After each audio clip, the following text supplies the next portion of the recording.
When Uzumaki Naruto breathed his last, he didn't expect to wake up in the world of the living again. He was old and tired and so ready to move on. And, well, he wanted to see his wife again, damn it. His beautiful, kind, loving, gentle, understanding wife. The only person in his life who never gave him shit about anything and always had his back when Crazy came knocking on his door at 3 in the goddamn morning because apparently he was the motherfucking Hawkage and it was his job to be responsible for other people's messes. He had earned retirement and peace and the right to tell people not my fucking problem, asshole. Naruto could just picture his afterlife. No more evil paperwork. No more cranky chakra beasts with egos the size of Konoha and opinions in his stomach.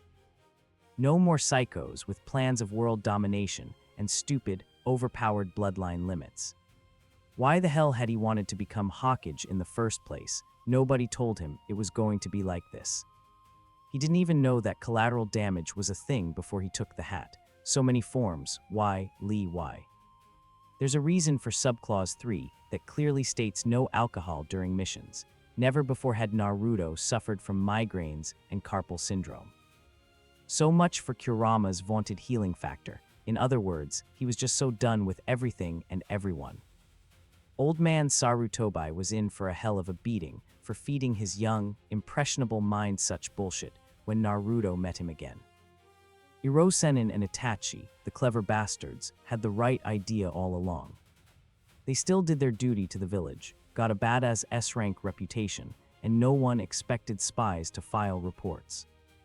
Naruto couldn't escape the horrors of paperwork even after he passed the hat to Sasuke's kid, because then he got stuck with the advisory position. Like, what the fuck? He felt dirty just holding the same position as Danzo, of all people. His only consolation was seeing Danzo's face when he told the slimeball his beloved village was now in the hands of an Uchiha. Naruto was really looking forward to that. But of course, that wasn't what happened. Being present for the delivery of 2 babies, having a medic nin as a teammate, and being on Ino's shit list when the blonde just happened to need a test subject for her new jutsu had given him an intimate understanding of the birthing process. Naruto had learned that lesson well. Giving birth was traumatizing, and the Yamanaka were some vindictive mindfuckers. So it wasn't hard to connect the dots when he found himself being pushed out of the dark, warm, wet place he had previously thought was the in-between. Realizing it was, instead, the uterus of his new mother was a much bigger shock. Why? Naruto screamed at the powers that loved to fuck with his life and now his afterlife too, with tears streaking down his cheeks, feeling cold, weak, hungry, and utterly disgusted. Because you're everybody's bitch, Kurama helpfully supplied, oh, you're here too. Naruto paused in the midst of crying, much uncoordinated flailing, and his new parents' joyous exclamations about tuna fish and cuteness. That's great. Arms wrapped around him, and something soft was shoved in his face. I'm being breastfed, his cognitive abilities deduced, mouth latching onto the nipple on instinct, because he was still half-blind and disoriented as hell. Weren't babies supposed to be incapable of higher thought processes or something? He then lamented, yeah, but you've got me. While you were drowning in denial and dreaming of your wife, I've been fixing up your new body, including your tiny human brain. Be grateful, brat. Kurama huffed in that oh-so-smug tone of his. Naruto choked as he burst into fresh tears. Chapter text. By the time Naruto had managed to take control of his mental faculties, get used to his tiny, fragile, infant body, and overcome the novelty of having parents who actually catered to his every need 24/7, he had come to some startling realizations. 1. This was not the world he'd originally been born in. 2. His new parents had terrible taste in food. 3. There was something strange about his chakra, but he couldn't pinpoint what exactly because Kurama cautioned him against messing with it yet. Hence, Naruto focused on the things he could safely ascertain. He'd long since outgrown the 12-year-old reckless brat he'd once been, and had more self-preservation instincts than Sai, thank you very much. His first clue had been the language. All that baby nonsense his parents kept crooning, Papa woos you, my whittle tuna fishy, and many nauseatingly playful arguments about what he got from whom, so strong and manly. Just like Papa, Tsukun brought the long-forgotten memory of his meeting with the sage of the six paths to the surface. Because it was kind of similar to his mother tongue, like another dialect that had evolved into something different in order to fit in with the times. Except Naruto was now Old Man Rakudo, and trying to upgrade his vernacular was a bitch and a half. Sakura was the academically inclined in their team. Naruto just had lots and lots of crazy firepower and a "you aren't taking me alive bastards" mentality.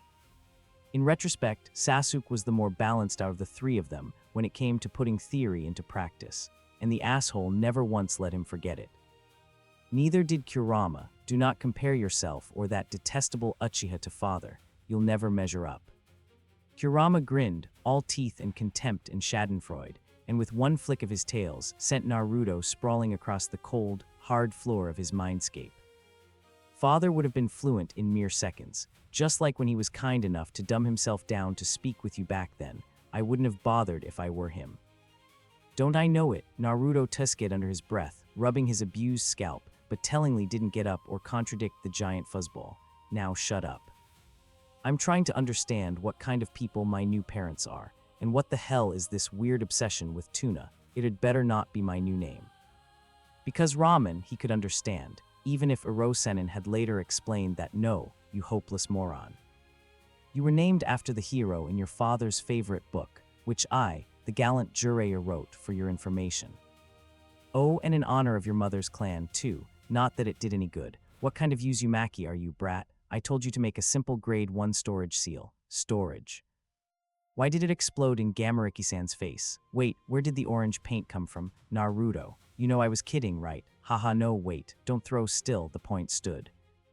Ramen was the food of the gods, and if his parents had chosen his name based on their love for heavenly noodles, well, Naruto would have been A-okay with it. If these people had named him after stupid seafood, on the other hand, Naruto would shove a Baijudama up the stupid blonde's ass. Fortunately, his mother wasn't as prone to fisheye endearments, and after 2 long, embarrassing months of too much breast milk, Kurama's mocking laughter, and perfecting the art of strategically aiming at his father's forehead when the man was on diaper duty, Naruto had a name and then some. Tsuneyoshi, Tsuna for short, or his mother's preference, Tsukun. His parents were Imitsu and Nana, and there was also the rare mention of a grandfather named Timoteo and a many times ancestor named Ieyasu.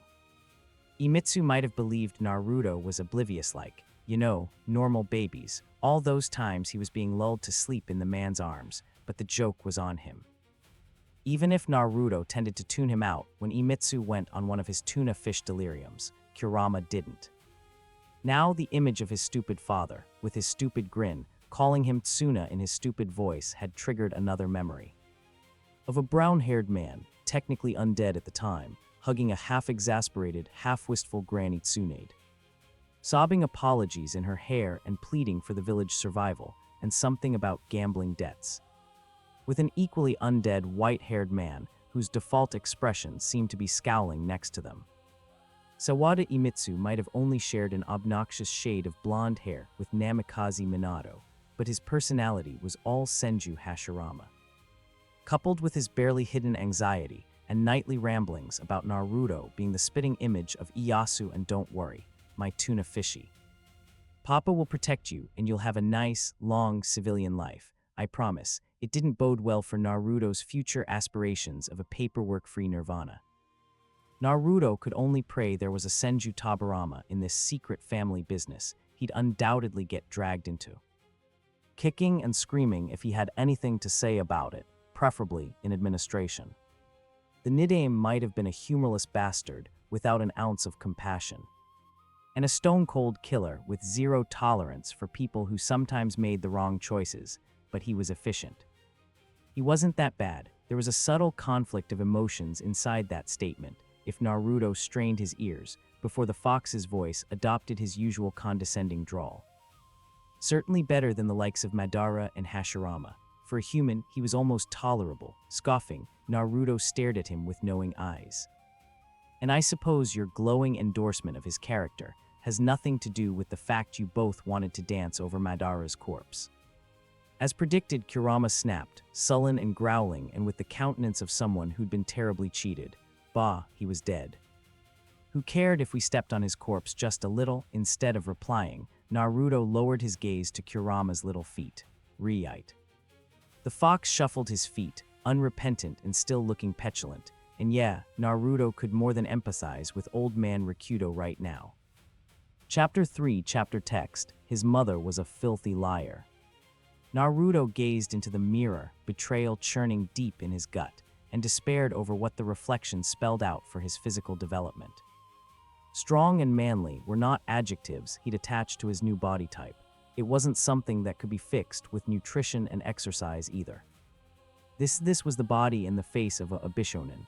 Sweet, soft features, thick brown hair, large doe eyes, smooth skin, delicate bone structure, and all that pretty shit. His future was set in stone. He'd be stalked, mobbed, molested, and subjected to all manner of depraved acts by rabid fangirls. And fanboys and creepy pedos and mad scientists, oh gods, why me? This was Sasuke's bane, an Uchiha-exclusive curse bestowed upon that despicable clan for the sins of their forefathers. Serves the bastards right, Kurama whisper cackled, never one to miss an opportunity to deride anything Uchiha.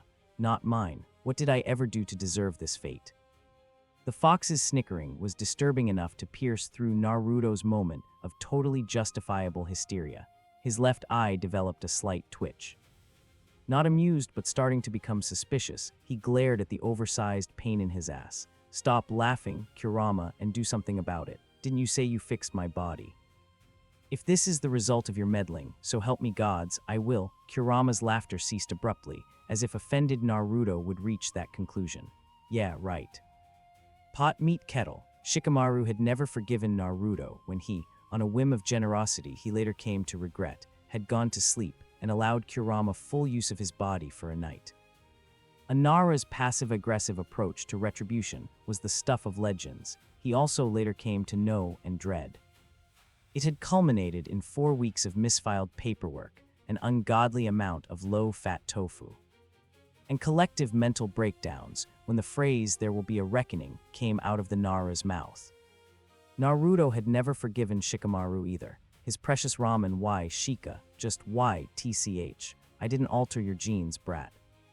A smirk full of sadistic glee spread over Kurama's mouth, and Naruto knew the furball's next words would piss him off something fierce. You can thank your new parents for that oh-so-pretty face. His eye-witch became spastic. I will shave off your whiskers and put pink bows on your tails. The fox didn't believe him, judging by his careless shrug and the challenge in his smirk. Well, if that was how he wanted to play it, you have to sleep sometime. Naruto's lips curled into that same vulpine smirk, and I know where you live. The sole sign of Kurama's apprehension was one of his tails matching the tempo of Naruto's eye-witch. Naruto kept smirking, content to wait. Running a shinobi village and raising 2 kids had taught him patience, if nothing else. You wouldn't dare, the fox snarled, but considerably less sure of his invincibility, before he gave up pretense altogether. I may be able to improve some things, but not now. It will be detrimental to your growth and probably do more harm than good.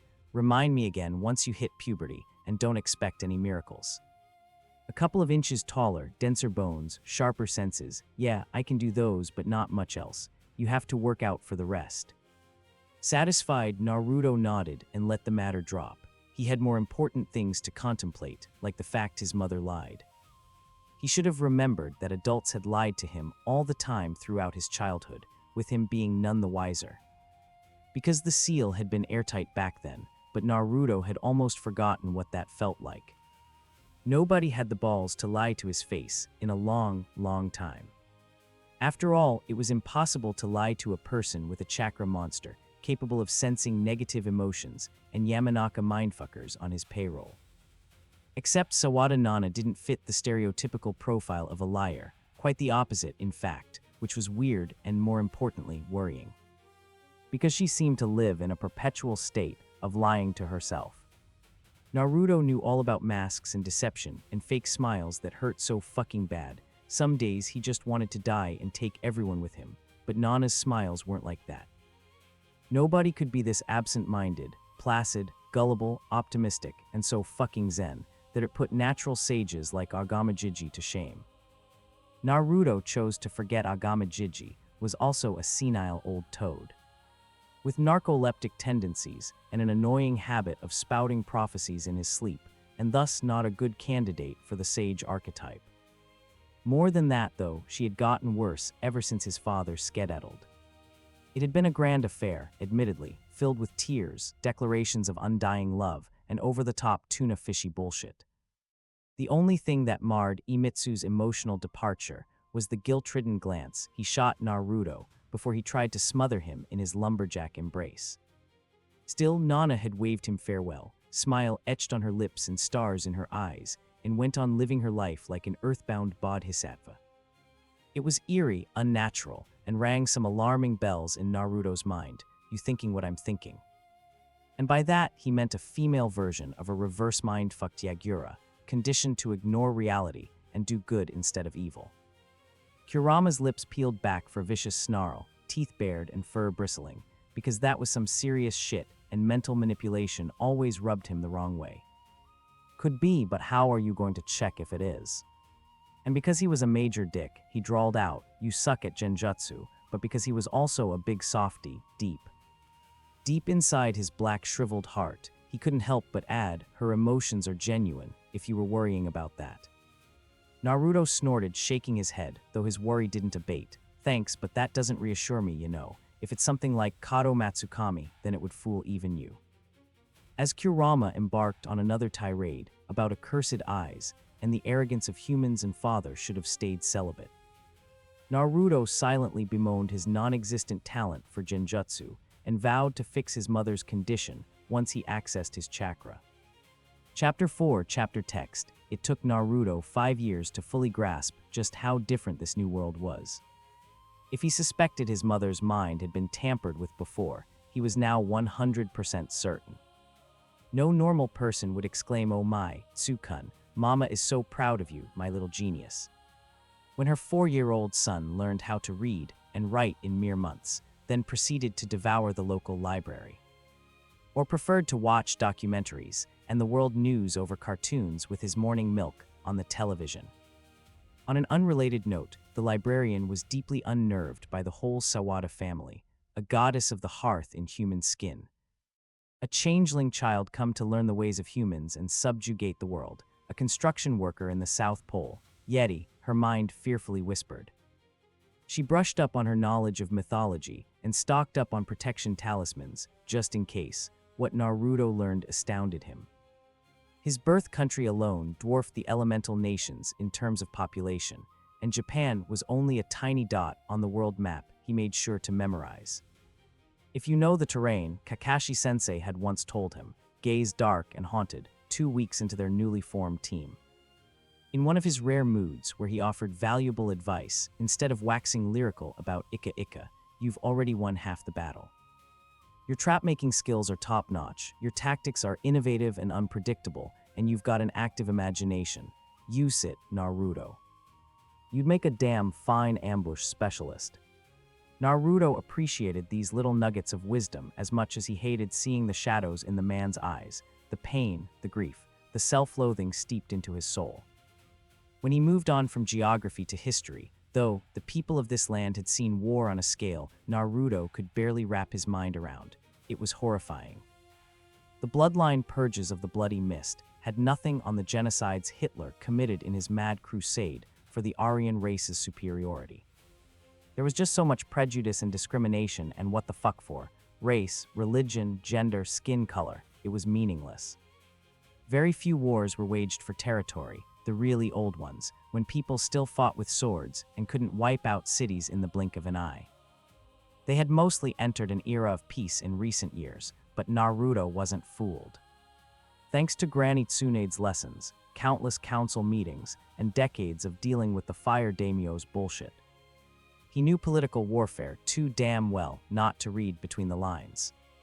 This piece reeked of politicians, backstabbing, manipulative, lying sons of bitches, the lot of them, who had the gall to consider Konoha's system of a military dictatorship barbaric nonetheless. Shinobi raised child soldiers, yes, but they were honest about their profession and what it entailed. They gave them purpose and bonds and a place to belong. Hell after Sasuke off that asshole Danzo and kind disorder maybe reformed Orochimaru. Children were given the choice to stay civilians instead of being kidnapped and brainwashed into emotionless, dead-faced soldiers and fanatical, creepy experiments. Ironically, nobody acknowledged Sasuke's contribution to the end of child slavery, except Sai and Yamato Teicho, and they didn't even like the bastard. Not that Naruto blamed them, few people did, like Sasuke that was. In light of these discoveries, Naruto couldn't just forget his roots and start over in a world run by politicians, chock full of lies and rampant prejudice. It would be an insult to his family, his teachers, his friends, his predecessors, the ideals he'd promised to uphold when he took the hat and the will of fire.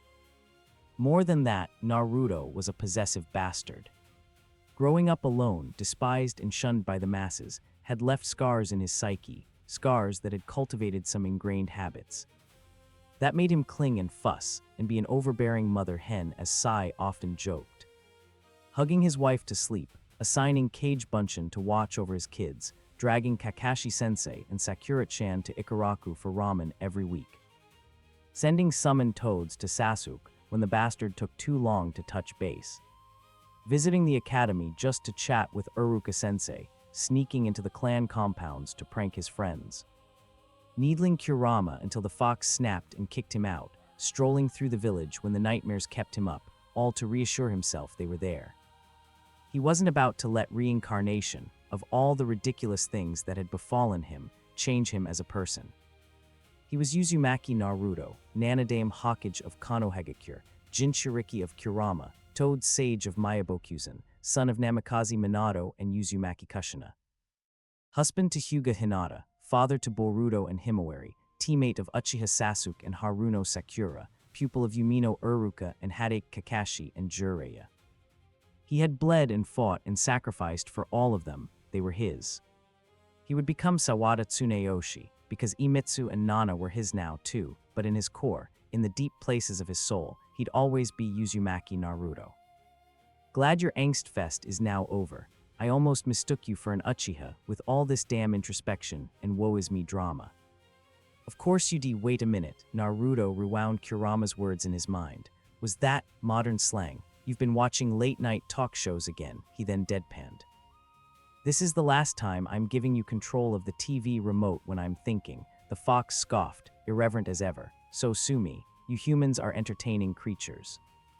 Sighing, Naruto eyed him with the long-suffering patience of an owner whose pet had been misbehaving when out of their sight, but had long since given up on correcting their bad behavior. Yes, you would find entertainment in TV shows that encourage people to share their feelings and life stories, but whose true purpose is to air their dirty laundry and publicly ridicule them for their poor life decisions. He rolled his eyes, utterly fed up. Why did I ever expect otherwise? The invention of trash TV is one of humanity's greatest achievements. Kurama grinned and, as if to add insult to injury, gleefully purred, best thing ever. Naruto buried his face in his hands, lamenting his poor life decisions. Why had he thought it a brilliant idea to unlock the Furball's cage during the Fourth Shinobi World War? Surely, the infinite Tsukuyomi couldn't have been worse than this. Chapter 5, Chapter Text. During Imitsu's 5-year-long absence, Naruto had managed to adjust well to civilian life in his new, quaint hometown, if he did say so himself. There had been many snow-themed postcards and photos of Imitsu posing in his bright orange overalls, grinning stupidly at the camera in front of a roadblock, complete with peace sign and pickaxe slung over his shoulders. And phone calls, full of lovey-dovey, tuna-fishy mushiness, while Nana swooned and giggled and Naruto boggled at the man's excuses. Gods the excuses, in a contest between Kakashi-sensei and Imitsu for the most absurd, outlandish. I can't believe you expect me to believe this excuses. Imitsu would win hands down, and that said it all. Honestly, at this point, the man's only redeeming quality was the orange. Naruto filed it all under unaware civilian family, on a need-to-know basis, undercover long-term mission. Weird as hell, but thank God not self-destructive coping mechanisms, and let the matter be. There were worse things than a well-meaning but idiot father trying to protect his family from the darker aspects of his job. Hell, who knows, if Naruto hadn't been reincarnated as his son, the man might have even succeeded in keeping this charade up for years. Still doubtful, but stranger things have happened. Imitsu would have to come clean when Naruto was, inevitably, recruited into this shady family business. Problem was for Naruto, who was born and raised to be a shinobi and a weapon of mass destruction, Namamori was akin to suburban hell. He'd like to think that, even with all his past experiences, he had never managed to reach the epic paranoia levels half his Anbu Corps possessed. It was, therefore, more than a little unsettling when something kept warning him off at every corner during his mother's weekly supermarket runs.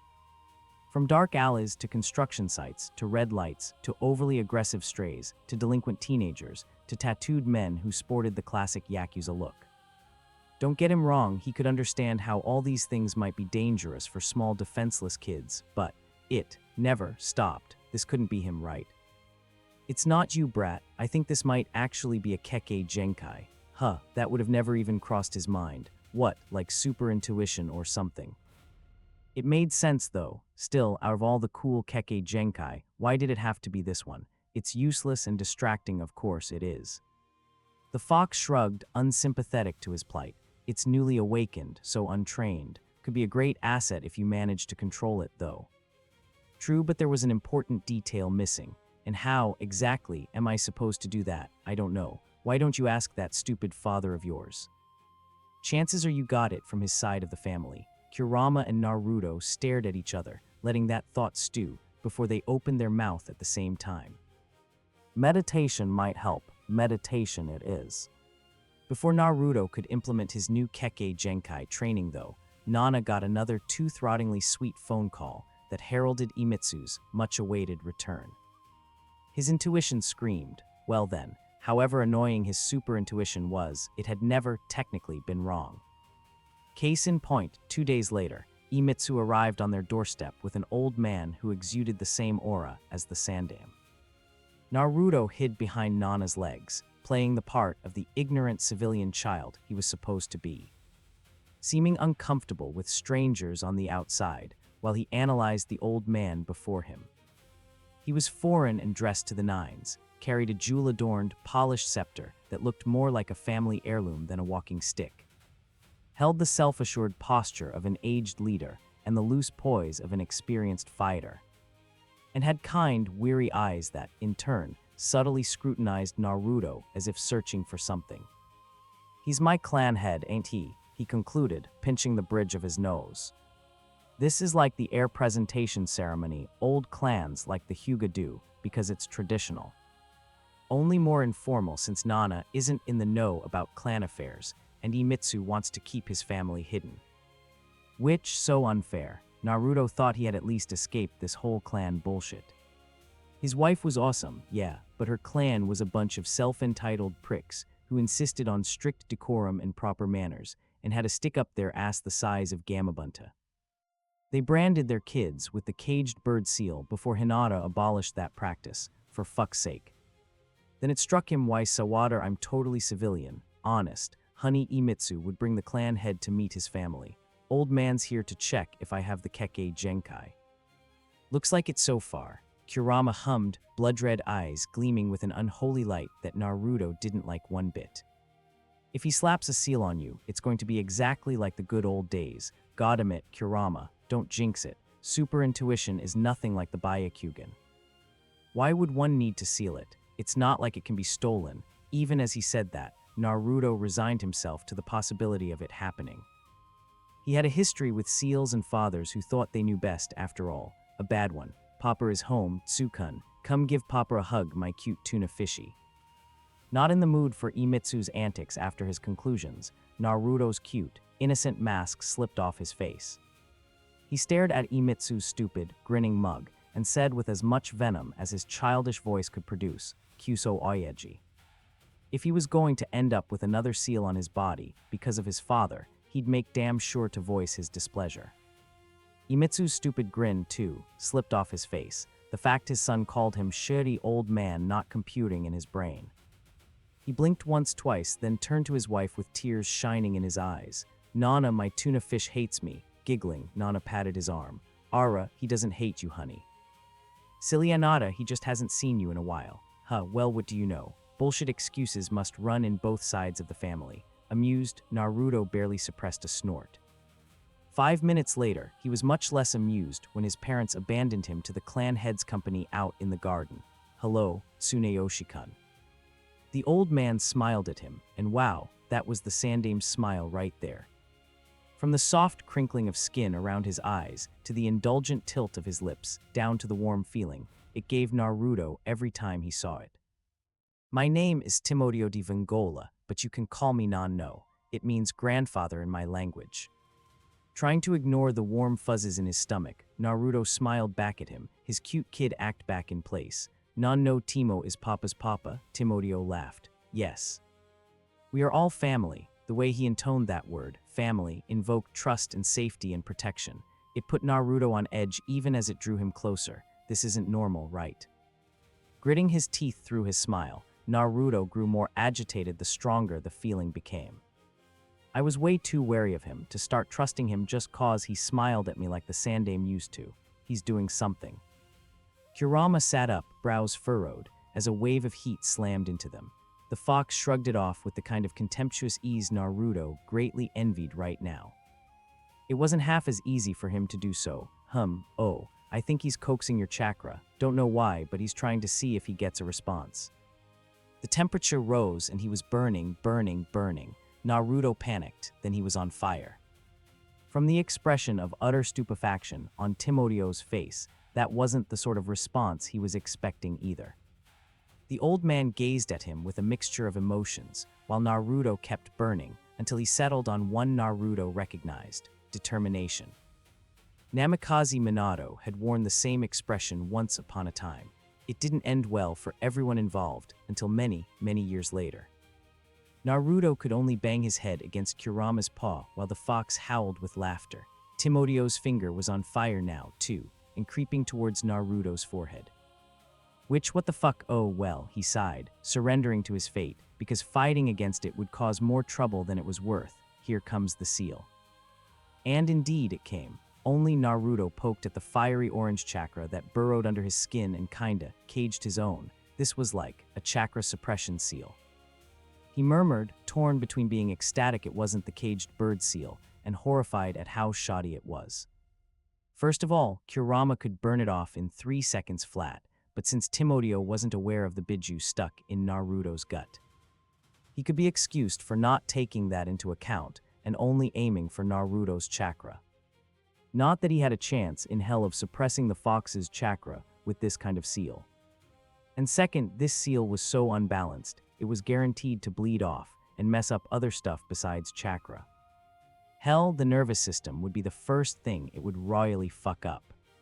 All Naruto could say was even Orochimaru would be appalled by the old man's sheer ineptitude at Fuinjutsu, and that guy was all for cursed seals. A seal that turned a perfectly functioning vessel into a pathetic, uncoordinated mess with an inability to retain information would have been an anathema to him. Being stuck in one would have probably driven him to suicide, and why had Naruto never thought of that? It would have been the prank of the century.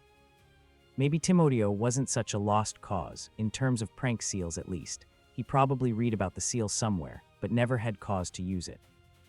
Kurama yawned as if this sealing fuck-up was beneath him, and he had absolutely no fear of seals. He so had. One of his tails bitch-slapped Naruto. It didn't stop his laughter. In any case, he growled out, ignoring the laughing, twitching body at his feet. The old man meant no harm.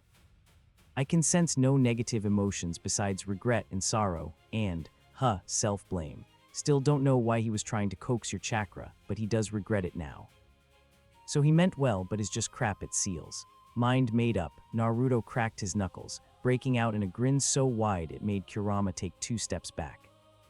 I'm still gonna prank the ever-loving shit out of him. Timodio di Vengola returned to Italy with a newfound fear of orange, skin red and blotchy, and an adult-onset allergy to tuna. Chapter 5, Chapter Text. During Imitsu's 5-year-long absence, Naruto had managed to adjust well to civilian life in his new, quaint hometown, if he did say so himself. There had been many snow-themed postcards and photos of Imitsu posing in his bright orange overalls, grinning stupidly at the camera in front of a roadblock, complete with peace sign and pickaxe slung over his shoulders. And phone calls, full of lovey-dovey, tuna-fishy mushiness, while Nana swooned and giggled and Naruto boggled at the man's excuses.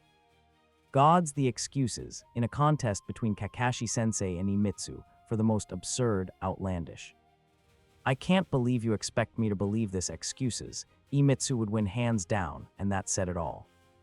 Honestly, at this point, the man's only redeeming quality was the orange. Naruto filed it all under unaware civilian family, on a need-to-know basis, undercover long-term mission. Weird as hell, but thank God not self-destructive coping mechanisms, and let the matter be. There were worse things than a well-meaning but idiot father trying to protect his family from the darker aspects of his job. Hell, who knows, if Naruto hadn't been reincarnated as his son, the man might have even succeeded in keeping this charade up for years. Still doubtful, but stranger things have happened. Imitsu would have to come clean when Naruto was, inevitably, recruited into this shady family business. Problem was for Naruto, who was born and raised to be a shinobi and a weapon of mass destruction, Namamori was akin to suburban hell. He'd like to think that, even with all his past experiences, he had never managed to reach the epic paranoia levels half his Anbu Corps possessed. It was, therefore, more than a little unsettling when something kept warning him off at every corner during his mother's weekly supermarket runs. From dark alleys to construction sites, to red lights, to overly aggressive strays, to delinquent teenagers, to tattooed men who sported the classic Yakuza look. Don't get him wrong, he could understand how all these things might be dangerous for small defenseless kids, but it never stopped. This couldn't be him, right? It's not you, brat. I think this might actually be a Kekkei Genkai. Huh, that would have never even crossed his mind. What, like super intuition or something? It made sense though. Still, out of all the cool Kekkei Genkai, why did it have to be this one?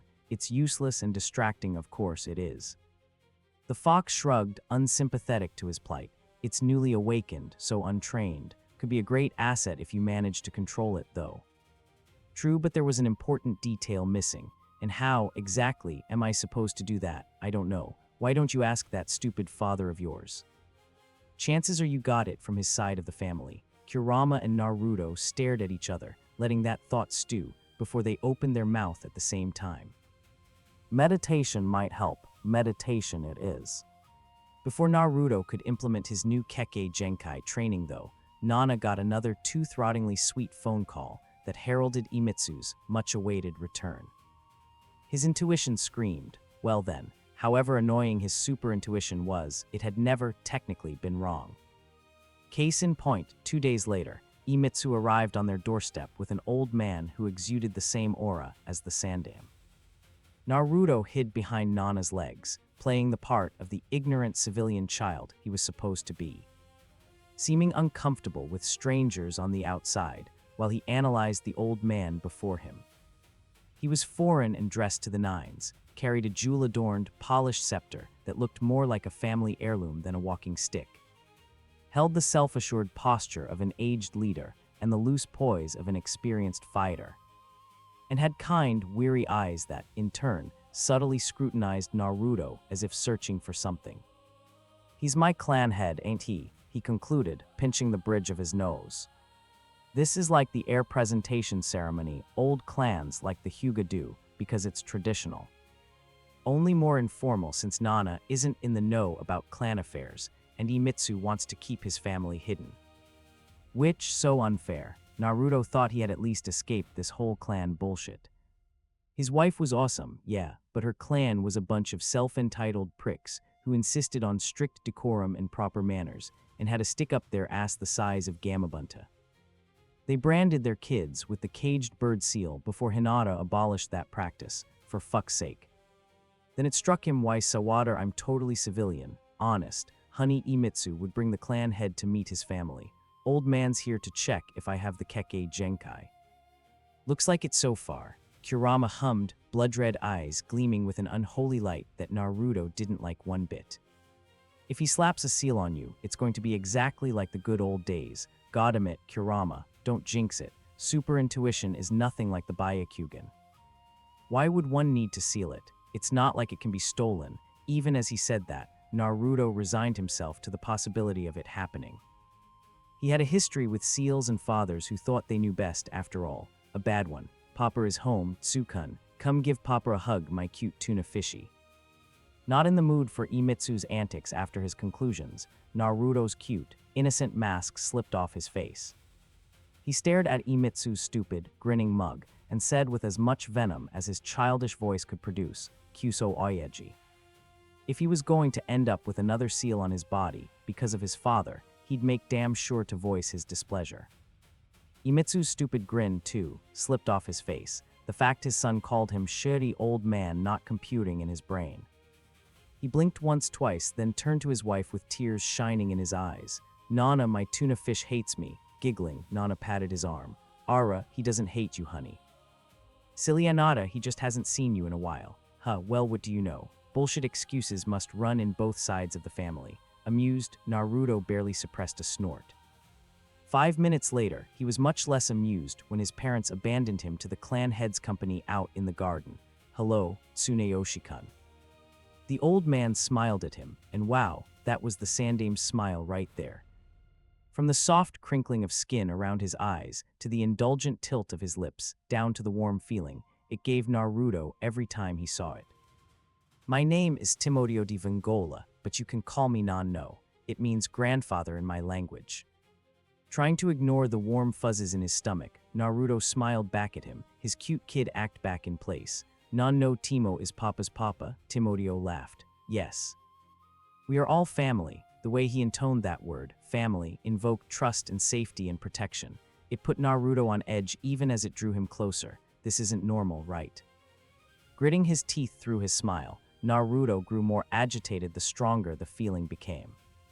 I was way too wary of him to start trusting him just cause he smiled at me like the Sandame used to. He's doing something. Kurama sat up, brows furrowed, as a wave of heat slammed into them. The fox shrugged it off with the kind of contemptuous ease Naruto greatly envied right now. It wasn't half as easy for him to do so. Oh, I think he's coaxing your chakra. Don't know why, but he's trying to see if he gets a response. The temperature rose and he was burning. Naruto panicked, then he was on fire. From the expression of utter stupefaction on Timodio's face, that wasn't the sort of response he was expecting either. The old man gazed at him with a mixture of emotions, while Naruto kept burning, until he settled on one Naruto recognized: determination. Namikaze Minato had worn the same expression once upon a time. It didn't end well for everyone involved until many years later. Naruto could only bang his head against Kurama's paw while the fox howled with laughter. Timodio's finger was on fire now, too, and creeping towards Naruto's forehead. What the fuck, oh well, he sighed, surrendering to his fate, because fighting against it would cause more trouble than it was worth. Here comes the seal. And indeed it came. Only Naruto poked at the fiery orange chakra that burrowed under his skin and kinda caged his own. This was like a chakra suppression seal. He murmured, torn between being ecstatic it wasn't the caged bird seal and horrified at how shoddy it was. First of all, Kurama could burn it off in 3 seconds flat, but since Timodio wasn't aware of the biju stuck in Naruto's gut, he could be excused for not taking that into account and only aiming for Naruto's chakra. Not that he had a chance in hell of suppressing the fox's chakra with this kind of seal. And second, this seal was so unbalanced, it was guaranteed to bleed off and mess up other stuff besides chakra. Hell, the nervous system would be the first thing it would royally fuck up. All Naruto could say was even Orochimaru would be appalled by the old man's sheer ineptitude at Fuinjutsu, and that guy was all for cursed seals. A seal that turned a perfectly functioning vessel into a pathetic, uncoordinated mess with an inability to retain information would have been an anathema to him. Being stuck in one would have probably driven him to suicide, and why had Naruto never thought of that? It would have been the prank of the century. Maybe Timodio wasn't such a lost cause, in terms of prank seals at least. He probably read about the seal somewhere, but never had cause to use it. Kurama yawned as if this sealing fuck-up was beneath him, and he had absolutely no fear of seals. He so had. One of his tails bitch-slapped Naruto. It didn't stop his laughter. In any case, he growled out, ignoring the laughing, twitching body at his feet. The old man meant no harm. I can sense no negative emotions besides regret and sorrow and, self-blame. Still don't know why he was trying to coax your chakra, but he does regret it now. So he meant well, but is just crap at seals. Mind made up, Naruto cracked his knuckles, breaking out in a grin so wide it made Kurama take 2 steps back. I'm still gonna prank the ever-loving shit out of him. Timorio di Vengola returned to Italy with a newfound fear of orange, skin red and blotchy, and an adult-onset allergy to tuna. Chapter 6 Chapter Text Naruto was brooding. His mother had announced one sunny morning that, since he'd now reached the ripe age of 6, she had signed him up for formal schooling at the local elementary, and nothing could change her mind.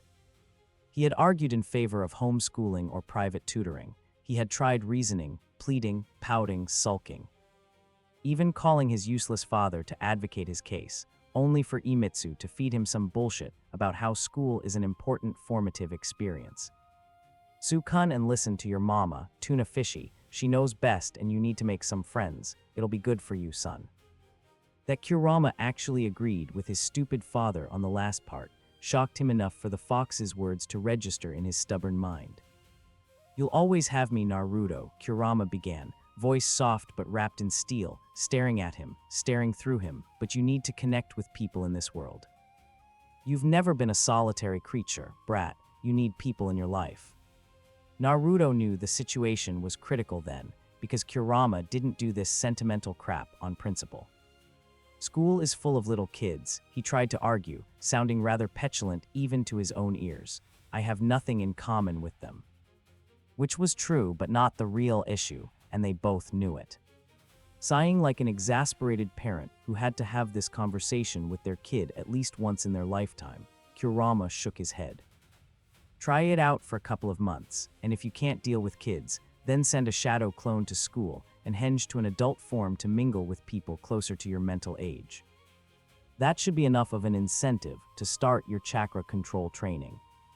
Embarrassment colored his face when Kurama slashed him with a wry, knowing gaze, made him avert his eyes to the floor, and curse the fox's empathetic mastery. Just because Kurama didn't do emotions often didn't mean he was blind and deaf to Naruto's inner turmoil.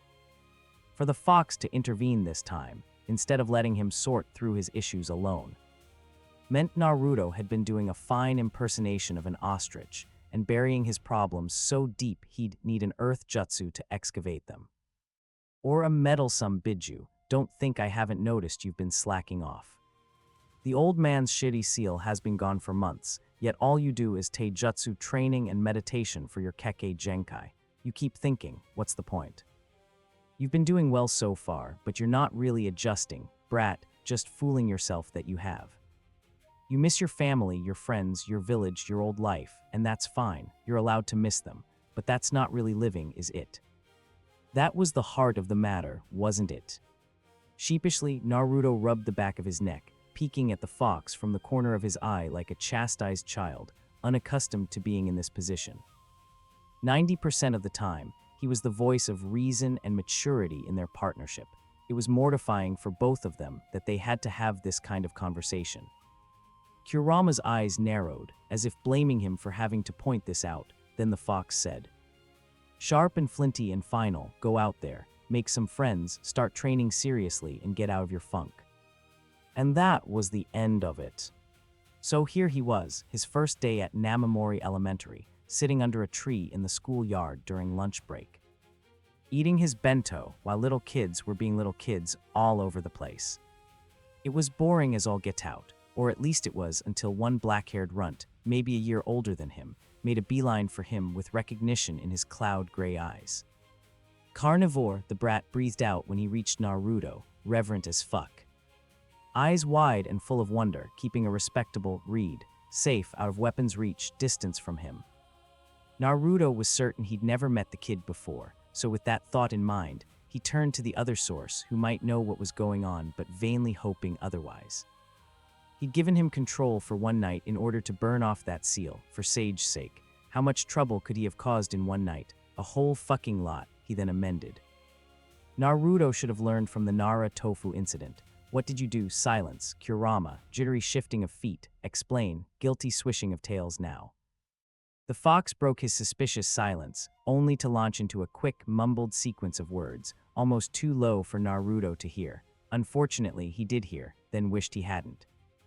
I might have gone to check out the bad parts of town. We avoided last time cause your Keke Genkai is more of a pussy than Matatabi. And I might have run across the brat, trying to be some kind of mini-KMPF officer, and I might have saved him from some lowlife scum about to stab him in the kidney. Wow, all of that in one breath. Wait, what did the Konoha military police force have to do with anything? Last he checked, 7-year-old kiddies weren't allowed to join unless they were Uchiha motherfucking Itachi. Okay, that doesn't sound so bad. You saved a kid's life, good job. Positive thinking, he reminded himself, was the key to success in life. He had promised to try living, hadn't he? So Naruto tried to focus on the good parts, lest he choke the fox to death. Murder wasn't the answer to life's problems, nope. He wouldn't go down the Sasuke route no matter how much he wanted to right now. Still not much of an explanation for the carnivore part. What did you do? Kurama bared his teeth, refusing to be cowed under Naruto's deadly calm. TCH, look at the brat. If he hasn't got some damn Uchiha blood in him, I'll eat my tails. He chanced another glance at the brat. Huh, well damn, could be an Uchiha with those pretty genes except for the light-colored eyes. Not the immediate issue though, oh. Naruto had a bad feeling, growing more irate by the second. The fox kept going, pacing back and forth as he narrated his tale of the events that resulted in this new clusterfuck. But what clinched it was when the little hellion denied ever needing help, told me not to get in his way again, and worst of all, HE gave me that fucking Uchiha grunt. He grunted a me, oh boy. His feeling grew stronger, as did his conviction of the brat's heritage. I might have then cursed his ancestors, claimed even the insane Tanuki, for all his gender confusion and thirst for blood. Was better at child rearing than his human parents, not that Shukaku could ever hold a candle to me. See, Oz, I'm better at everything and have more tails obviously, and I made sure the brat knew it. 2 then dumped the Kaide's body outside the police station and finally came home. So to summarize, Naruto exhaled one long, deep breath, clinging to his mellow by the skin of his teeth. You dissed his ancestors, you dissed his parents, you dissed your siblings, then you declared yourself the supreme lord of everything. And the kid mistook your references for animal metaphors and converted to the law of the jungle. Just out of curiosity, why was the kid unconscious at the end? An awkward chuckle spilled out of the fox's throat, half smug, half penitent. I might have overreacted just a tiny bit, and might have overdone it with the killing intent. Naruto closed his eyes and prayed for patience. It wasn't even noon yet, and he felt exhausted. Just shut up. When he lifted his lids, the maybe Uchiha boy was still there, waiting quietly. Stormy eyes alight with an intensity he rarely saw in children. And yeah, Naruto could see Itachi in this brat. What's your name, kid? Hibari Kyoya, was the prompt reply. All right then, sit down, Kyo-chan. Placing his half-eaten bento down, he patted the ground next to him, adopting a relaxed no harm. Come closer, little animal posture, mouth quirking at the cute frown that pulled on the boy's brows at his new nickname. You and I are going to have a talk about acceptable speech patterns and role models. Shen, Naruto choked back a laugh at the familiar sound. That right there, that's what I'm talking about. If you don't cut that crap out, I'm gonna beat you up so bad, you'll lose half your baby teeth at once. An exhilarated glint entered the brat's gaze. Oh great, he's a battle maniac, probably a fighting prodigy too, and Naruto modified his approach to.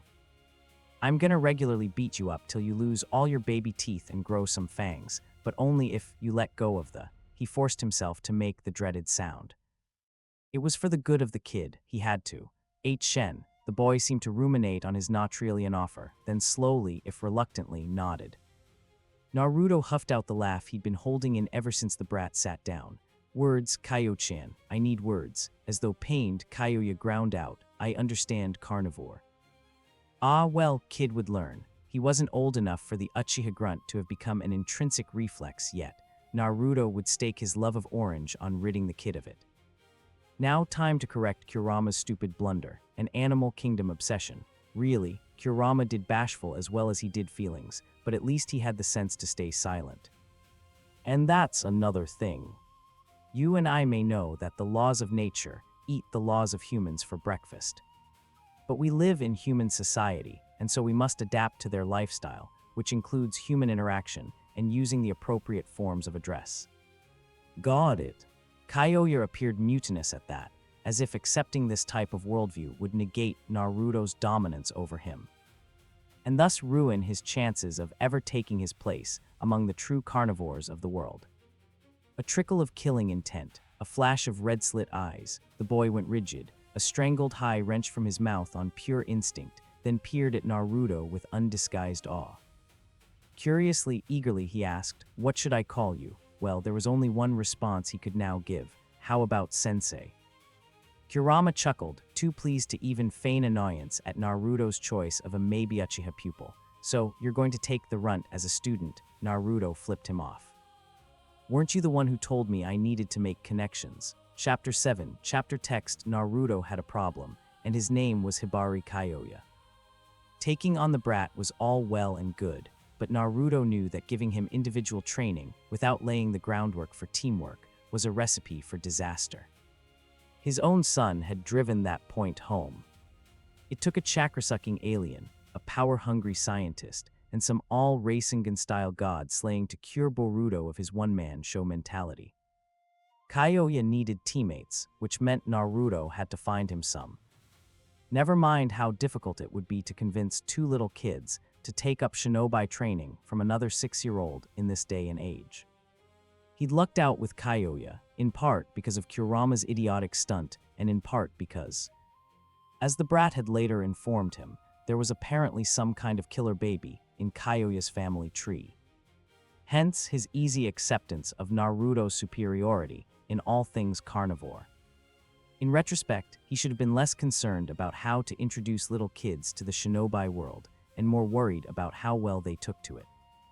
The solution practically fell into his lap, and her name was Sasagawa Kyoko. Naruto had been halfway home after school had ended on a normal Tuesday afternoon, taking a shortcut through the local park when he spied an alarming sight. A tied-up little slip of a girl, surrounded by a bunch of rough-looking, baseball bat-waving middle schoolers. Now that shit wasn't all right in Naruto's book.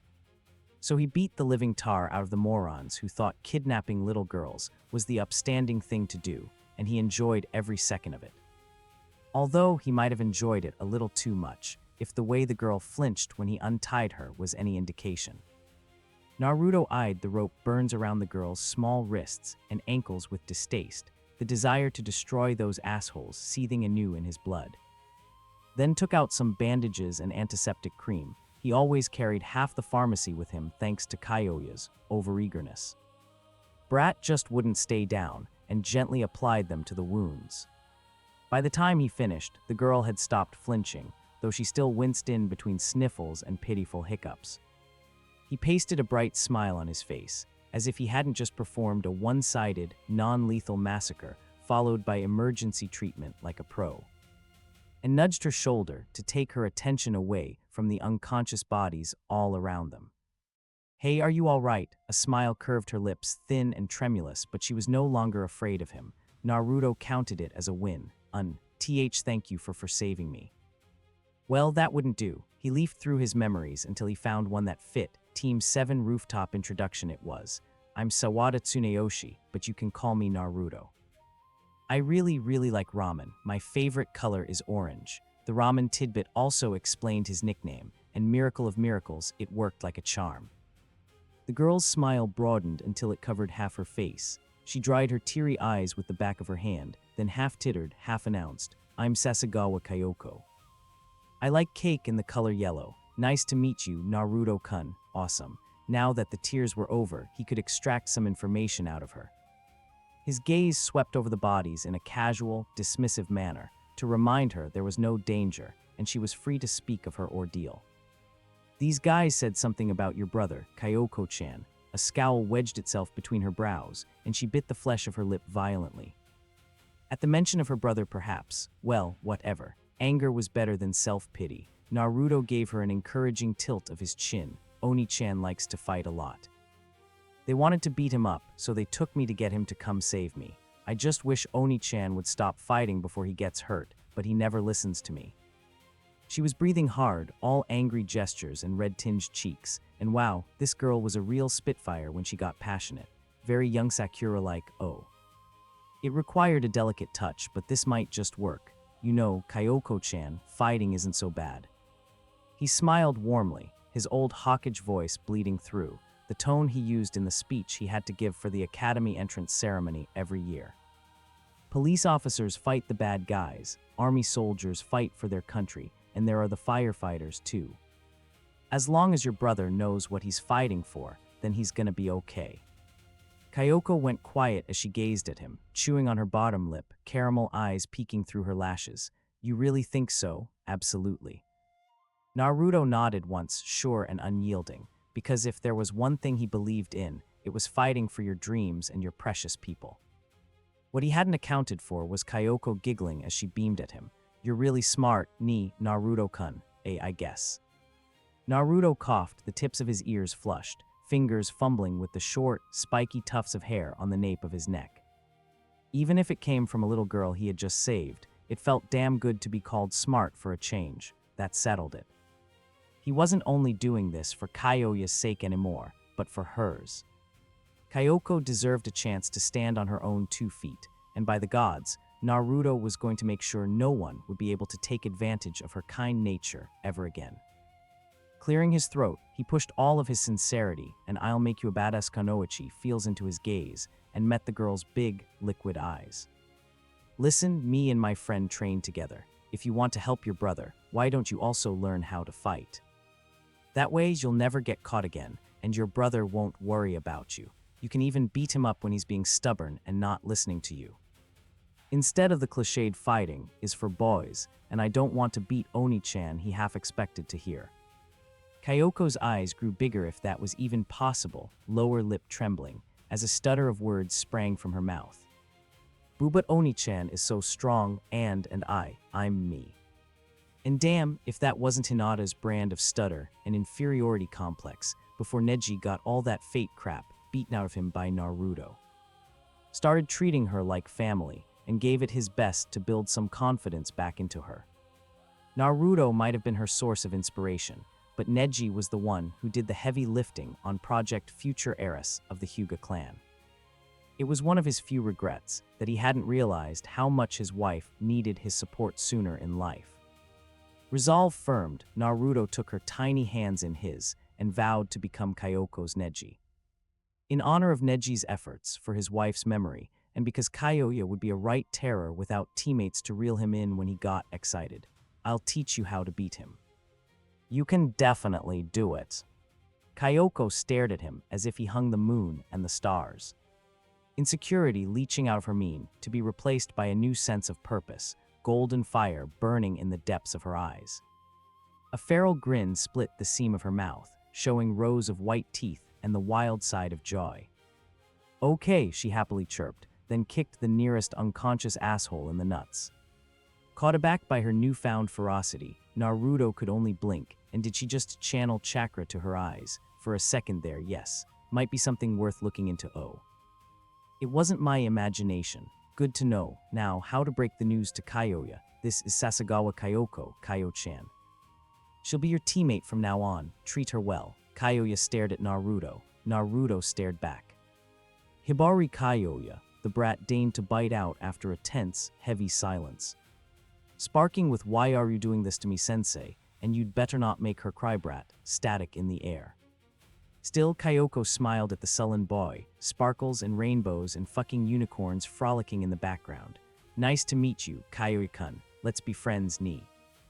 Naruto had the sunset of youth genjutsu flashbacks. Kyoya seemed to be experiencing something similar. Wait, what the hell was the brat mumbling about? Something about small animals, and was he? Oh ho ho, our little Kyo-chan has a weakness for cute things, huh? Kurama didn't reply. He was too busy busting a gut, all but rolling on the floor. Show her how to warm up, Kyo-chan. Only half the set of each for Kyoko-chan, though, cause she's just starting out. The goal was to test his theory, not torture the poor girl. The brat grabbed her by the hand without so much as a by your leave, dragging her to the exercise mats, but Naruto could tell he was being very, very careful with his strength. And indeed, every time Kyoko messed up, he would dutifully correct her. Only for the girl to smile that fairy smile and thank him and Kyoya to pretend he wasn't totally entranced by it. Naruto was never going to let the little brat live this down. Man, I so need to buy a camera. Yes, the fox choked out, still laughing madly. Yes, you do. Naruto was on the hunt for the last member of his team, gaze scanning the schoolyard next to him. Kyoko was winning against Kyoya's meat obsession by smiling and slipping vegetables into his bento, while the brat was dazzled. It was hilarious to watch when he spotted the kid. It's like the second coming of Sai, the way he naturally missed social cues. The way he held himself apart from the crowd, but desperately wanted to fit in, that emptiness in his eyes, that stilted quirking of lips. His super intuition hummed a mournful note. What's he really feeling? Kurama, that is one sad little brat. The fox slanted his head to the side, thoughtful and solemn for once.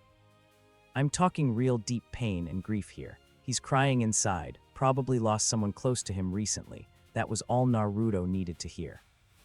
Leaving the kids to their food fight, he made his way to the boy all stealth-like to fuck with the kids' situational awareness. He had a good feeling about this one. It was in the eyes. Yo. Instead of jumping at the jarring sound, like normal kids would, the boy stilled, then laughed the most fake laugh in the history of fake laughs. Sai would have been proud. Hey, where did you come from? From over there. Naruto pointed out the spot the kids were sitting at. CM, those are my friends Kyo-chan and Kyoko-chan. We're a team. Wanna join us? Interest shone through those dark, glassy eyes. A faint, flickering light, but it was enough for now. There we go. Little kids shouldn't have such empty eyes. Or the Danzos of this world would exploit the fuck out of it, and Naruto would die before he let that happen to this kid. Like a game, what kind of team? Why not? For some people, life was a game. Naruto puffed out his chest, a manic grin bisecting his cheeks, and did a little Jiraiya jig. Laughter was good for the soul, and this kid needed it like crazy. Yup, we're Shinobi, the most kick-ass team you've ever seen, so what say you? Will you join the awesome that is us? The boy's laughter lost its grating pitch, became softer, more genuine. His stare moved from Naruto's grinning face to the kid's lunch spot and back again. He inhaled deeply, squared his shoulders, and nodded once. Sure, sounds like fun. I'm Yamamoto Takeshi, Sawada Tsuneyoshi, but my friends call me Naruto. Nice to meet you, Take-chan. You've got good instincts for a civvy kid. Takeshi snorted with laughter, but he seemed pleased at Naruto's words, as he should. Coming from him, that was a great compliment. You're a funny guy, Naruto, but I like you. Like I said, good instincts. You'll go far in life, Take-chan. Kyoko welcomed the new addition to the team with brilliant smiles, and she was all for celebrating with dinner at Takeshi's father's sushi restaurant when the kid suggested it. Kyoya, who had long since lost the food fight, not so much. Naruto gave him a week before he caved under the cute factor. Kurama bet he wouldn't last 3 days. Naruto had assumed since his team was now full, he'd be done with recruitment. He was sadly mistaken.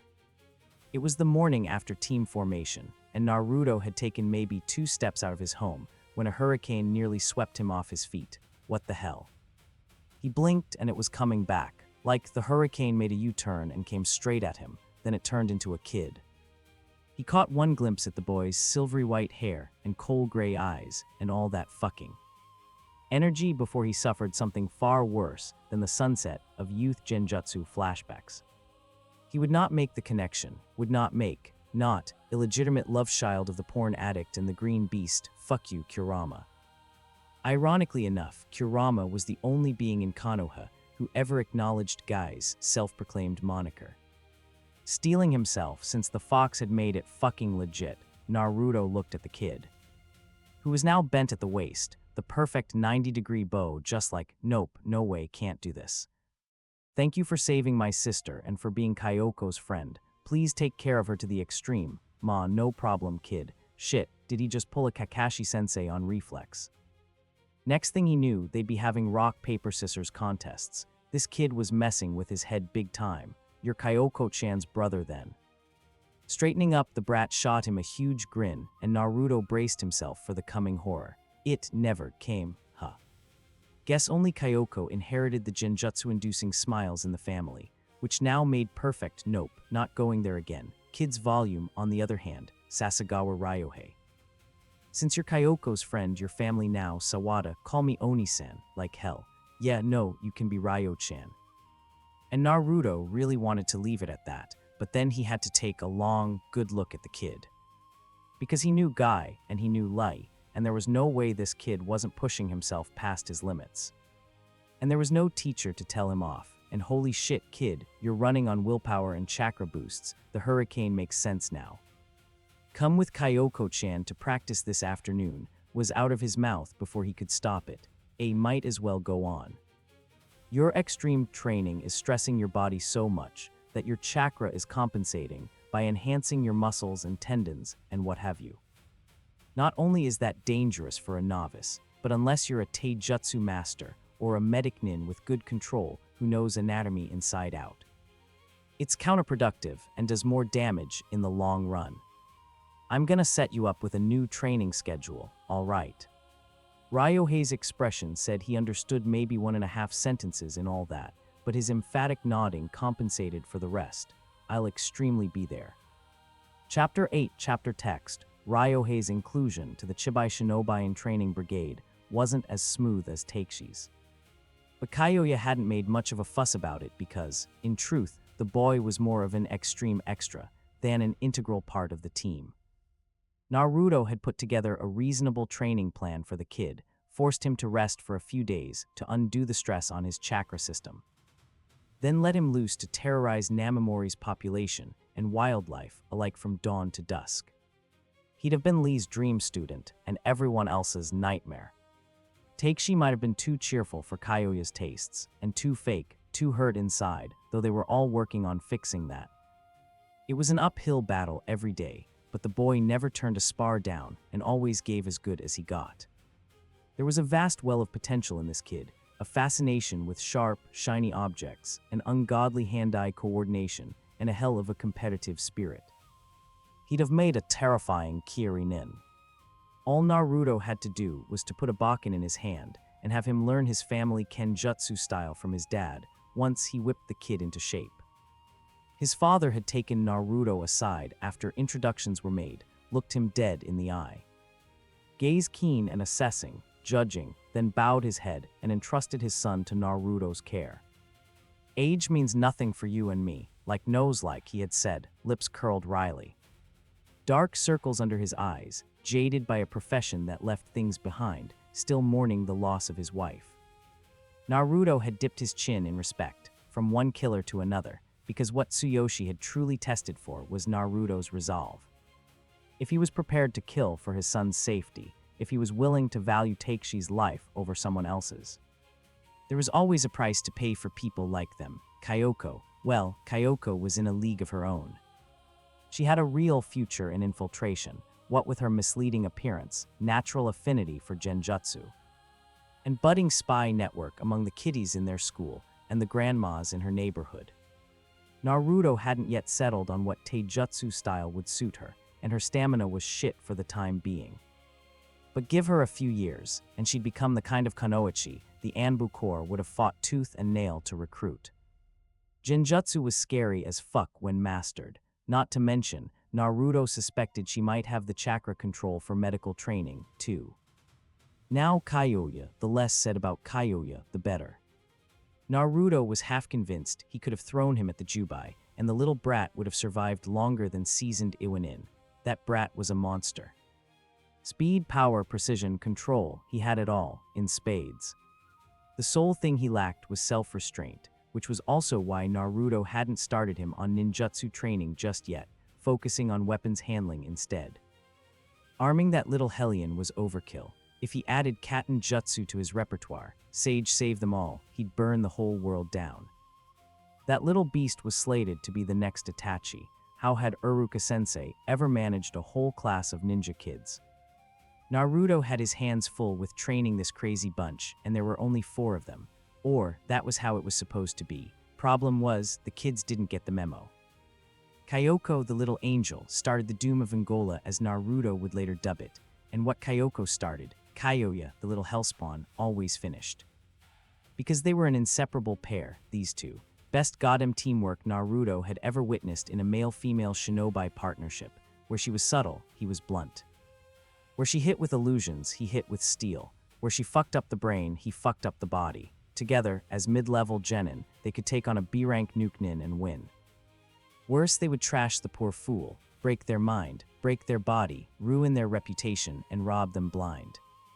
If they didn't end up happily married with two adorable, homicidal, genjutsu-smiling kids, Naruto would give up his love of ramen.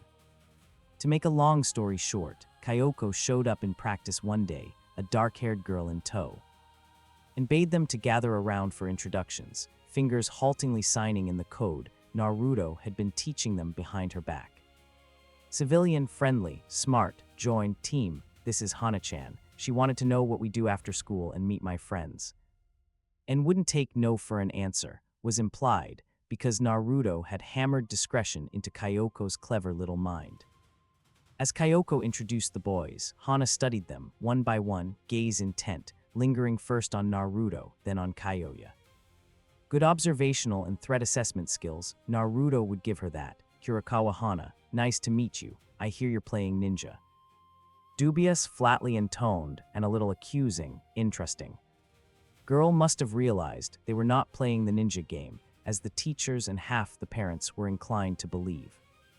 Adults usually let them be with nary a word, thinking they'd grow out of that phase sooner or later, but not this girl, so Naruto gave it to her straight, and Hana stayed. She was the sensible sort. Too, that there was a despairing lack of those in this group might have swayed Naruto's decision just a little in her favor, like a bizarre mix of Shizune and Ino. Great with adults, terrible with kids, her tongue was sharper than a kunai, and she used it often with deadly accuracy. Pity that her mission in life was to be Kyoko's self-appointed guardian, because the Kyo duo was already a thing when she joined. Hana didn't have a chance in hell of stopping the unstoppable Kyo duo, but boy, did she try. Then, not to be outdone by his better half, Kyoya showed up in practice one day, a dark-haired boy in tow, and didn't even have the decency to make the introductions himself. My name is Kusakabe Tatsuya, pleased to meet you.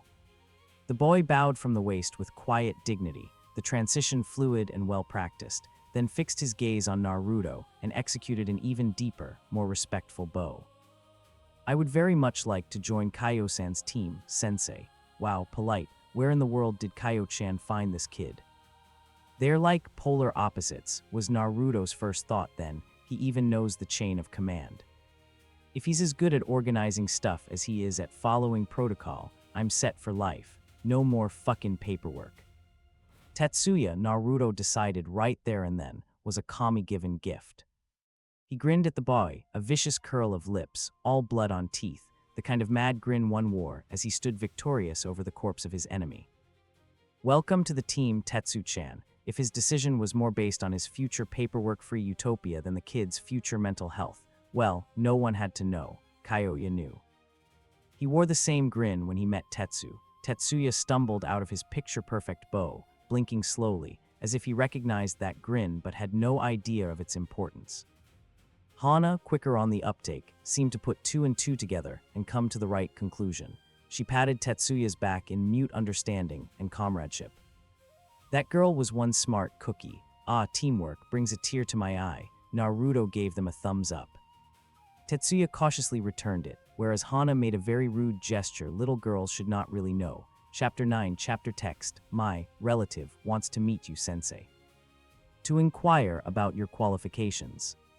Naruto was aware of Kyoya's mini-shadow long before the brat opened his mouth to confirm it. But all the little details hidden in these two sentences told him a lot about their relationship. How he paused before admitting kinship, the way the syllables rolled off his tongue when he spoke his title. That low, raspy inflection, writhing with violent, possessive undertones. Kyoya was displeased that his relative was intruding on their training time, and incensed that he was questioning Naruto's eligibility as his teacher. Ruffling the boy's hair, Naruto cast his gaze on the third tree to his left and chuckled. Then he can come down from that tree and introduce himself. A small, red-clad form detached itself from the tree to land in front of them with one graceful leap. Naruto lowered his gaze to meet dark eyes and a face so similar to Kyoya's that it was bloody uncanny. The resemblance was freaking him out more than the stranger's age. Because that kind of serene expression had never graced Kyoya's features, and this must be the famous killer baby of the Hibari clan. Damn, he had the best poker face Naruto had ever seen on a toddler. That took some real skill to pull off. He inwardly whistled in appreciation, then nudged Kurama for help. He feels curious, kind of impressed, maybe a little grateful. Kurama grumbled rather than spoke, seeming to share Kyoya's irritation with this human. And nothing annoyed the fox more than taking the side of the Uchiha spawn, as he had taken to calling the boy. Oh, this was hilarious. Whatever this sneaky killer baby was, Naruto already liked him just for that. He also couldn't help but add oil to the fire. Aw is the big, bad fox stumped by the teeny-tiny human. Gigantic jaws clamped down on empty air as Naruto danced away laughing. Trying to eat me, really. I don't deal with positive emotions, you know, and he's damn hard to read. No, wait, there's something else underneath I can't quite. Oh, I got it. Tired like bone-deep weary, some traces of old festering resentment with a side of betrayal. He hides it well, though, similar to the porn addict, the classic Anbu feel after years of emotional disconnect. Only Kurama could deliver such depressing facts with elation to his voice. Human suffering was, apparently, too insignificant in comparison with his triumph at solving the puzzle this human presented. I'd say this human is a lot older than his appearance would have you believe, and someone screwed him over to make him look like that. Naruto sighed, unsurprised. Yeah, I was hoping it was some sort of henge or seal-based disguise, but it's really not. Damn, now I feel sorry for the guy. Hello. The voice that spilled from the toddler's throat didn't match the age of the body. It was mature, silk-soft, and soothing to the ears. My name is Fawn, Kyoya's great uncle. I apologize for my actions. I did not mean to deceive, merely observe. Kyoya has told me much about you, Naruto-san. His eyes wandered over to the spot where the kids were going through their daily kata, glinting with approval and hints of mirth as he appraised Kyoko's panting form. And Kyoko-san, I bet he has. Naruto laughed, ruffling the brat's hair again. Hey, don't sweat it. I'm not offended or anything. Probably would have done the same in your place. Nice to meet you, Fawn-san. Kyoya stoically bore his sensei's affection while glaring daggers at Fawn. As if to say only he gets to do that, and try it, and I'll end you and leave already. But his animosity was like water sliding off a duck's back. Naruto was amazed at the palpable aura of I don't give a fuck what you think, as Fawn inclined his head at him, smiled and said, cool as a fucking cucumber. Likewise. Yup, he liked this guy and his monkey. Whoa, back up. What the hell? Where did the baby monkey come from? How? When? Naruto didn't even see it coming, for fuck's sake. It was Kyoya's struggle under his grip that alerted him to the fact he hadn't yet released the boy's hair due to his shock. Coughing into his fist, Naruto shot the brat an apologetic glance under Fawn's amused stare. And yeah, that calm bastard had done this on purpose. He was definitely Naruto's kind of guy. They'd be bros in no time. He could see it and all the pranks that would follow. Nobody would suspect a toddler. Oh, sorry about that. It's been a while since I've seen an animal, and it took me by surprise. Plus, your monkey's a dead ringer for my first student's baby summon. His name is Litchai, Fawn said at the same time as Kyoya's head snapped up and excited. Demented gleam that promised trouble in his eye, and he all but crowed with delight, nin animal. Summon? Shit, why oh why had he said that? Naruto knew it was bad when even the monkey seemed to be laughing at his misfortune. How was this his life? Kyoya'd never let this go. Still, he could maybe postpone it. Yeah, stalling, great tactic, let's go with that. Look, Kyo-chan, can we maybe talk about this later? Eyes fever bright, Kyoya gave him a curt nod, then marched off to practice with the other brats, to share the news and cement his doom. His super intuition evilly purred, or maybe that was Kurama fucking with his head, but not before he threw over his shoulder. I will hold you to that, sensei. Awesome, Naruto groaned as he watched him go, 80% sure this would end in tears. His or the kids was the real question. Fawn hummed softly, wistfully. He listens to you. There were many things Naruto could have reposted to that. Really, what gave you that idea? Weren't you here just now? Or did I imagine the whole thing? Please tell me that I did. You didn't. It happened. It will happen again, and it will be glorious. Kurama, the sadistic asshole, purred. He knew it. The fox was so fucking with him, but he understood what Fawn meant, so he went with, course he does. Kaio-chan might be a little monster on the battlefield, but he's a good kid and knows to listen when it matters. Plopping himself down beside the man-toddler, Naruto tilted his head in the kid's direction. Kyoya was showing Kyoko how to improve their kick combo where she went low and he went high, and gods help the poor soul who took that head on. See that? He's got his head screwed on straight and his heart's in the right place. You won't find a little brat more protective of his precious people than our Kaio-chan. You taught him that. Fawn smiled at him, something bittersweet to the set of his mouth, but pleased all the same. You gave him people to care for. He then stood only to bow before him, long and deep, the kind of formal bow Hyuga Hayashi had once given him. Right before he beat him half to death, for getting his daughter pregnant 2 weeks before the wedding. Hinata had told him it was supposed to show the utmost gratitude. Naruto had sure felt the Jukin strikes more than the gratitude. On behalf of my family, and as Kyoya's previous instructor, please allow me to thank you for what you have done for my great-nephew. You have my gratitude, Naruto-san. Hey now, no need to be so formal. Still kind of leery of this particular bow, Naruto tried to get the man out of it as fast as possible. Like you said, you're Kaio-chan's family. No matter what that brat says, if he didn't feel you were family, he wouldn't have brought you along. Or even talked to you about us at all. We're all friends here. It was also why he hadn't censored his words and personality from the get-go. Fawn hid his mouth behind his sleeve, chuckling wryly, that subtle tension beneath his skin dissipating at last. Yes, Kyoya tends to be like that. He takes after my sister. That must be one scary old lady. I would not call her that to her face. She gets even scarier when you do, right? Man, my old granny was like that too. Scariest woman you'd ever meet on a bad day, but all warm goo inside. She must have been an interesting woman. Interesting is one word for it. Now that he'd gotten the man loose and relaxed, Naruto decided it was time to tackle the issue he'd been mulling over since Kurama's psych eval. Speaking of her, she was also one of the best healers in the world. I don't have an ounce of her talent, but I can at least manage a basic diagnostic scan and go from there. I ain't one to beat about the bush, so I'll just come out and say it. Would you like me to perform one? Noting the slight stiffening of Fawn's spine, he let the man see the truth in his eyes, the remnants of a seal gone right and so. So wrong the I've been where you are and it sucks empathy, but spoke with cold, hard facts. There might not even be a solution to your condition if you haven't found one yet, but it doesn't hurt to let me try. Plus, I've got a consultant who knows chakra inside out. Together, we might be able to do something about your condition, but I won't give you empty promises. Fawn stared at him quietly, intently. Then, please do. All right. Directing the man to lie down, he placed his hands on Fawn's chest, right below the red pacifier he was suspecting to be the true issue. It'll feel a little intrusive at first, so please don't fight me. Fawn nodded, silently observing the fiery orange chakra that erupted from Naruto's hands. Gaze widening when it morphed into a fiery, cheery yellow with only traces of orange in it. Naruto had no idea why the color change occurred, or why chakra had a color scheme at all, but he'd come to some conclusions after unlocking the kid's chakra. Despite the different colors, they were all fire-natured, so he gave up and dubbed it Fire Chakra. Strangely enough though, each color had its own specialty.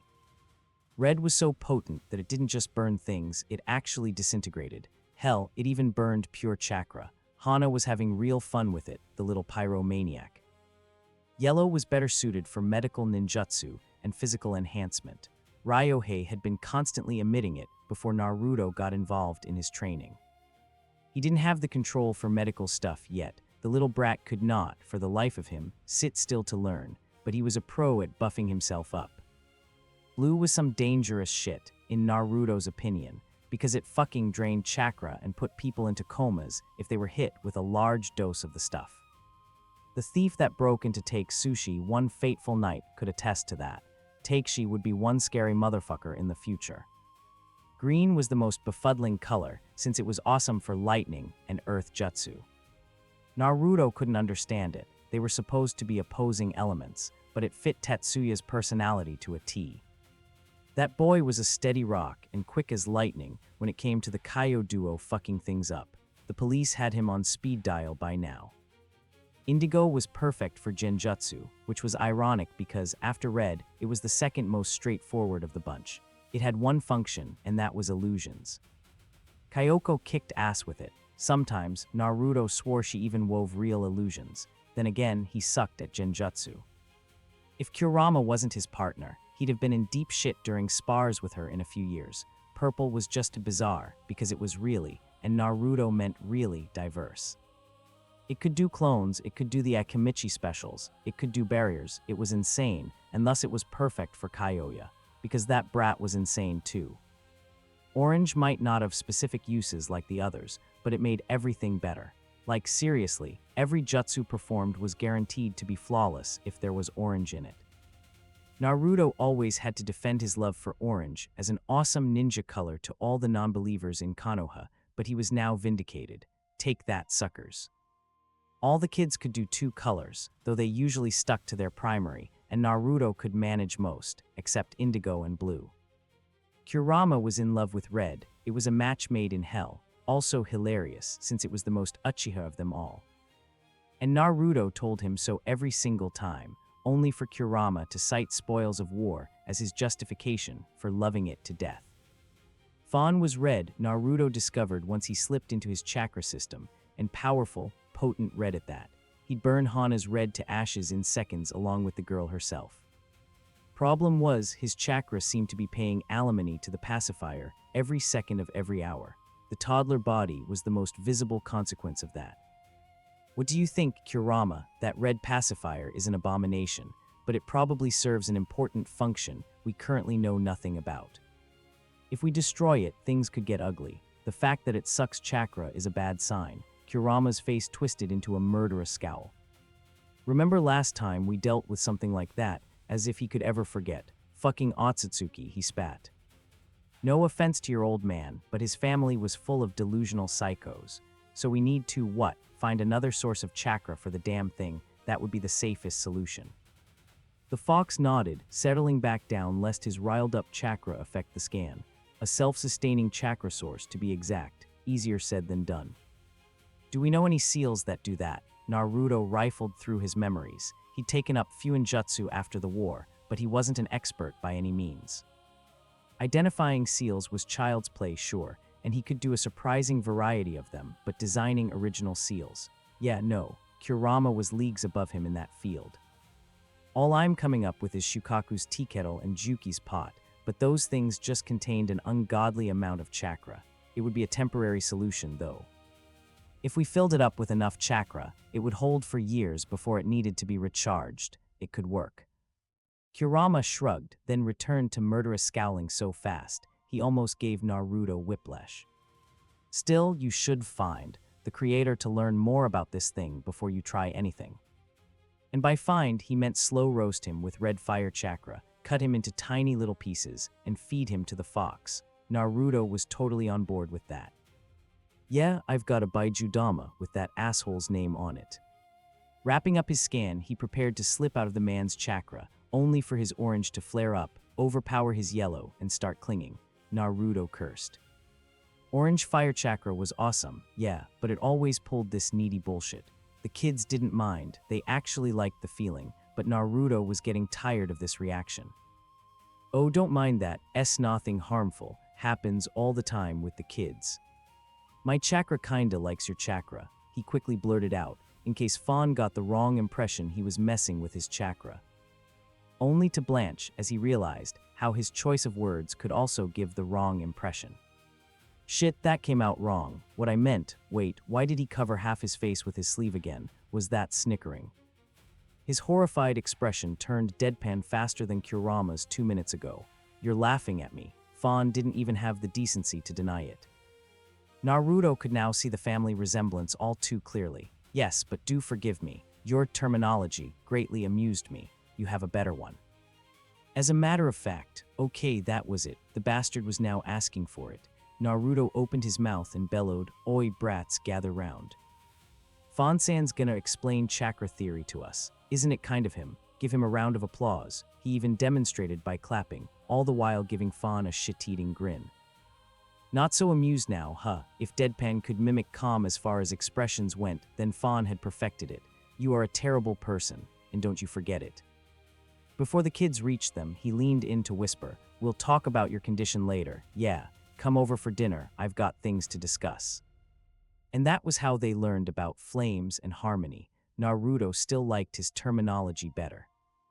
Fire chakra sounded less lame than the dying wolf flames of the sky, less of a mouthful, too. His dad, with his atrocious naming sense, would have fucking loved it. Kyoya, of course, followed his example, if only to spite his gray tunkle. Chapter 10, Chapter Text D-Ranks. Naruto realized as he watched Granny Makoto pinch and squeeze Kyoya's cheeks for the 5th time. With a real reason, Jonin-sensei volunteered to take the thankless job of teaching a pack of moody preteens. Perched upon a tree, he lazily turned another page of his Italian coursebook. Imitsu's phone calls were full of foreign-sounding noise. Plus, he was in desperate need of a sane hobby, soaking up the grunts of young labor and misery below. Distracting the little brats from his stupid nin-animal/baby summon slip of the tongue by dangling the idea of shinobi missions in front of their cute, eager faces had been a stroke of genius. Nanamori's sweet grandmas were delighted to have help with their gardens and grandbabies and lost pets. And grocery shopping, his cheeky brats suffered a daily dose of their own medicine, and Naruto was getting the entertainment he'd been sorely missing. No, it was all for a good cause, really. What had his useless father called it again? Ah, yes, an important formative experience. He had even split them into 2 official teams. Team A for Awesome consisted of the Kaio duo plus Takeshi, and were heavy assault frontliners with a touch of espionage. Team B for Brains and Brawn was made up of the anti-Kaio duo plus Ryohei, and specialized in tactics, intelligence, and sabotage. Kids had eaten it all up until the true nature of D-rank missions cruelly revealed itself. His camera had been working overtime since that glorious morning.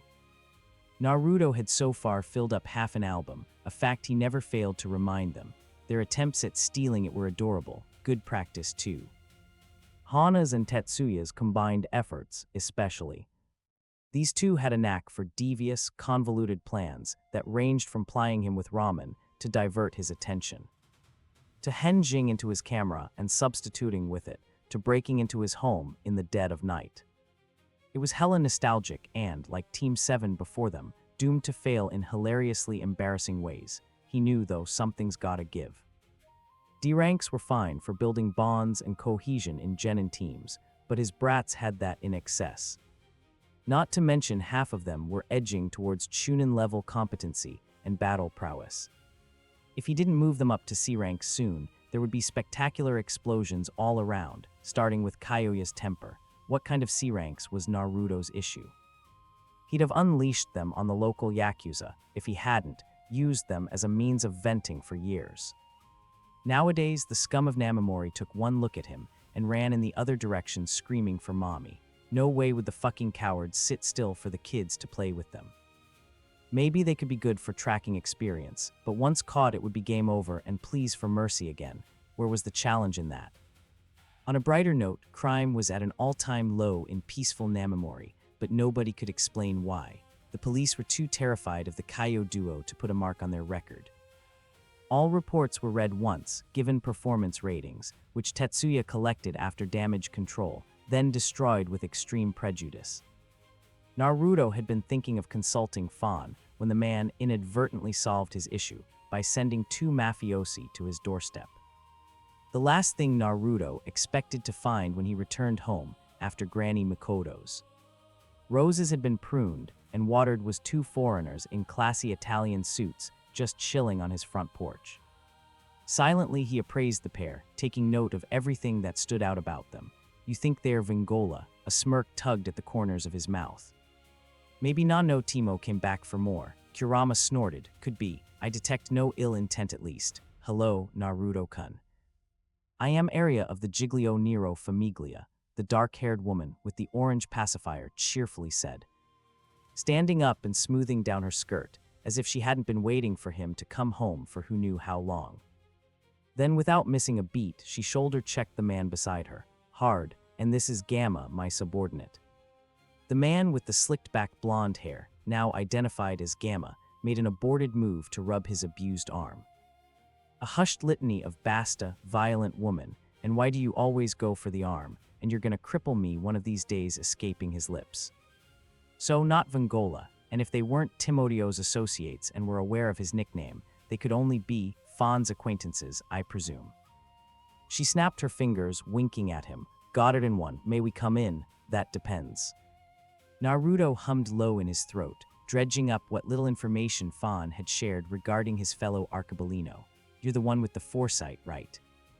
Aria's smile widened. Fawn told you about that, huh? In response to the confirmation of her abilities, Naruto's face blanked. I will let you into my home on one condition. Eyes boring into hers, he said, grave and 100% serious, promise to never ask me to father your children. Because Naruto remembered Shin, and the brainless promise his teenaged self had made her. And Hinata's saccharine smile, when the priestess showed up one day to demand he fulfill it. And the nasty catfight and 2 months of blue balls that ensued, and that had been a clusterfuck of epic proportions. So he ignored the pair's gaping jaws and carried on as if the sky was blue, the sea was wet, and Naruto was a prime candidate to be her baby daddy. You need a daughter to inherit the gift and continue the line, right? Well, this guy ain't gonna be it, nah, no fucking way. It took 2 whole minutes for Aria to gather her wits. Cute, but you're not really my type, she drawled out, tone thick with sarcasm, but not before sneaking a loaded glance at Gamma. Heh, I see how it is. It was Naruto's turn to wink at her, sly and insinuating all kinds of things. Come on in. Kasan would love some female company. You'll stay for lunch, right? We'd love to.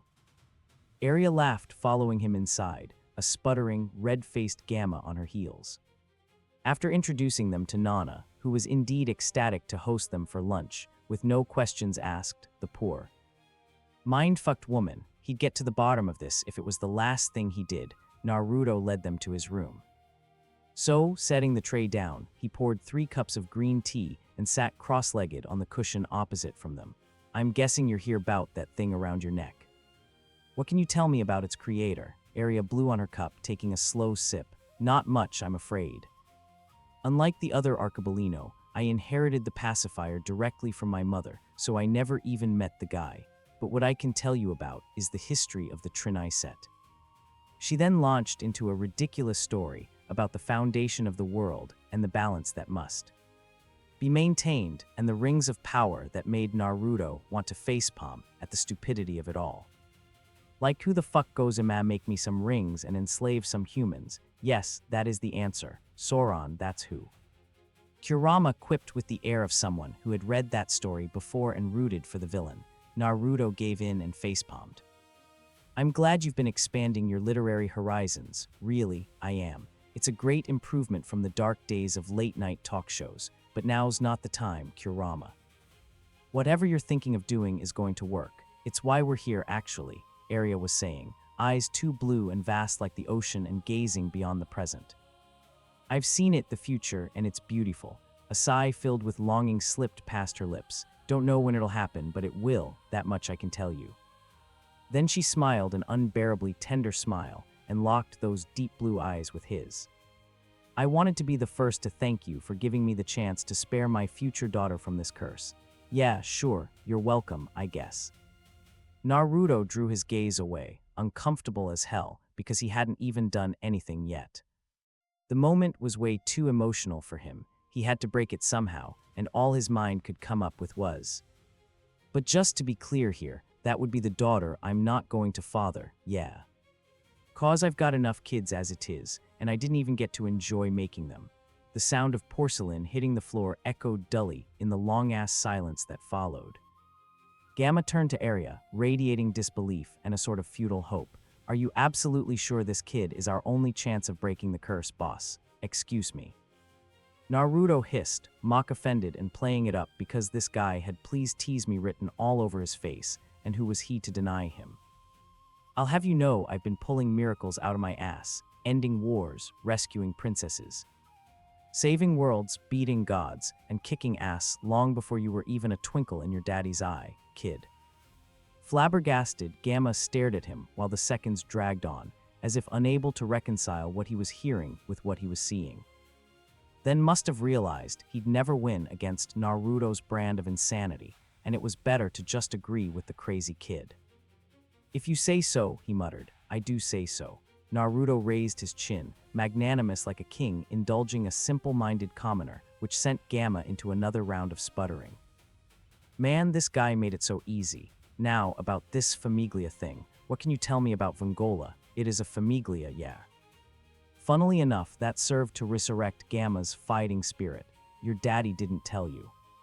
It was one part smug, one part bemused, and yeah, Naruto would be feeling the same in his place. Still didn't mean he'd let him get away with it. Hit a nerve there, huh? He chuckled and for maximum effect, gave them an inside joke they'd never get in a million years. But to answer your question, Imitsu lives in an ideal world of polar bears and tuna fish, where the answer to life's problems is mindfuckery and shitty seals. Gamma just gazed at him, speechless. Maybe he broke him. Arya was the one to articulate what they were both thinking. What? It'll take too long to explain, but let's just say he ain't too keen on talkin' family business when he's home. A different kind of incomprehension entered her gaze. Naruto knew it well. Hell, he had patented that look. It was his default "you are shitting me" look, reserved for all things Imitsu. Well, Vongola's down 3 airs by now, so he might have to soon. Brows knitted together, she licked her lips, probably debating where to start. Enrico was shot to death a couple of years ago. Massimo was drowned last month. And nobody really knows what happened to Xanxus 5 years ago, but rumors are flying about a coup that ended badly. Federico is the only one left, and he was Nano's favored to begin with. With Imitsu and Sedef and out of the running, you're next in line if Federico bites the dust. And with the way heirs keep dying one after another, Naruto's eyes narrowed at the implications. "You think it's an inside job?" Gamma, who seemed to have recovered both his voice box and nerve, scoffed. "Vongola's security can't be that bad." Arya simply nodded. The Varia were pretty pissed when their boss mysteriously vanished. Those guys worshipped the ground Xanxus walked on, you know. Plus, Nano's been gutting them these past few years, like cutting their budget, restricting their missions, barring them from attending official functions, and petty stuff like that. They're supposed to be Vongola's elite independent assassination squad, but there hasn't been much independence lately. Well, when she put it like that, the Uchiha might have been a clan of high-handed assholes. Don't even start, Kurama, but there was a reason they were planning to revolt. So they're more like leashed and muzzled attack dogs now. Smart move that. Gamma snorted. "You said it, kid." For the first time, though, he smiled at him, a wry twist of lips. "Welcome to the Mafia." Lunch proceeded naturally after that. Nana made lasagna once she heard Italians. That woman was a 5-star chef, and it was a total riot, too. With Nana overfilling their plates and chirping about how you're such a cute couple, and so when's the wedding, and you'll make beautiful babies. Gamma's face being redder than the bolognese sauce, Arya's winks behind his back, and Naruto singing the praises of D-ranks. "Are your kids any good?" Arya asked out of the blue in the middle of dessert. It was the reflective gleam in her eyes that alerted Naruto to the coming opportunity. He'd seen that gleam in potential clients for half his life, after all. "You're welcome to come and see them in action." "Why?"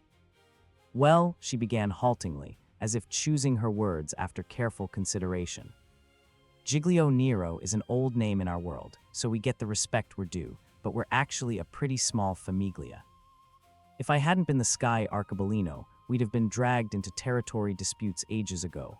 It always pays to keep your ear to the ground, though, just in case, you know." "I hear you." Naruto raised his glass in agreement, aware of where she was going with this and willing to be the first to say it. Nobody suspects 11-year-old kids of espionage. Exactly. A grin lit up her face at his quick deduction. "So I might be interested in hiring your services for the summer months. Nothing too dangerous, scoping out the area, intel gathering, some undercover work, that sort of thing. Maybe some security detail, too, if what I see of your kids impresses me. We can set up a contract and everything. Who knows, it might even lead to an alliance later on. And oh, there was the political angle he'd been half expecting too. Better make sure they were on the same page though. You want an alliance with me, not Vengola. Aria's grin shone brilliantly across her face, as if he had just made her day. You get an in with the Mafia, Giglio Nero stays neutral, and Gamma can show your kids the ropes. What? Gamma all but appended the table as he shot to his feet. Placing his hands on Aria's shoulders, he stared into her eyes with the face of a man who had just been sentenced to life. Boss, no, please, you can't do this to me. That face made Naruto's day. A smirk crooked his mouth as he sealed the man's fate. It'll be good practice, you know, for the future. I hate you, kid. And once Aria saw his brats, all she had to say was, I'll mail you the contract, Naruto-kun. Behind them, Gamma let out a wordless cry of horror.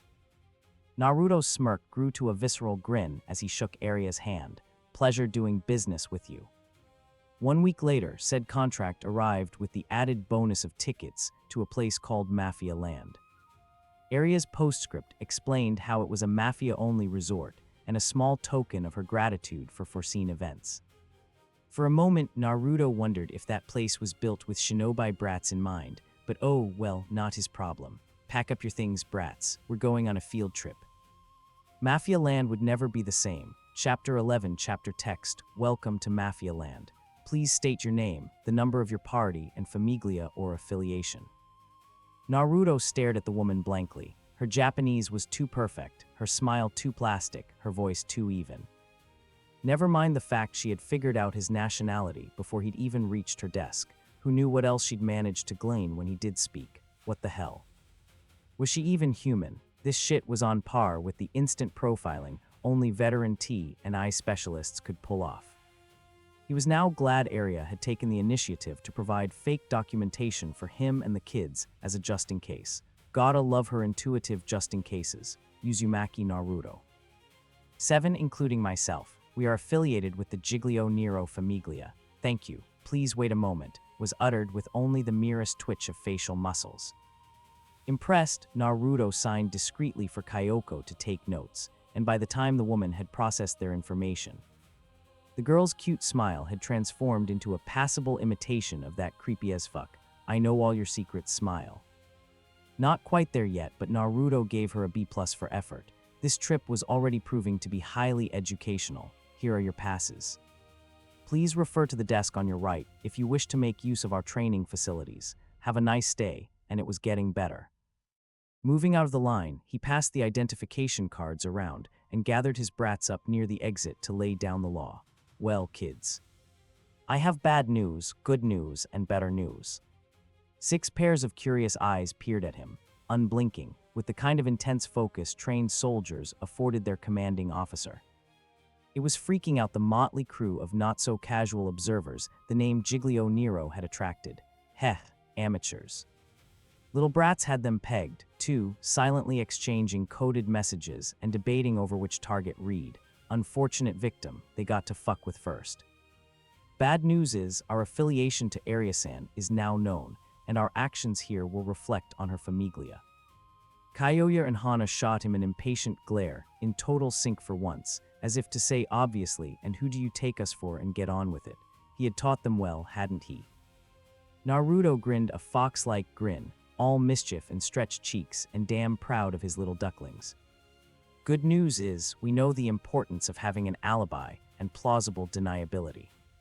6 pairs of lips mimicked his grin, even no-nonsense Hana and stalwart Tetsuya.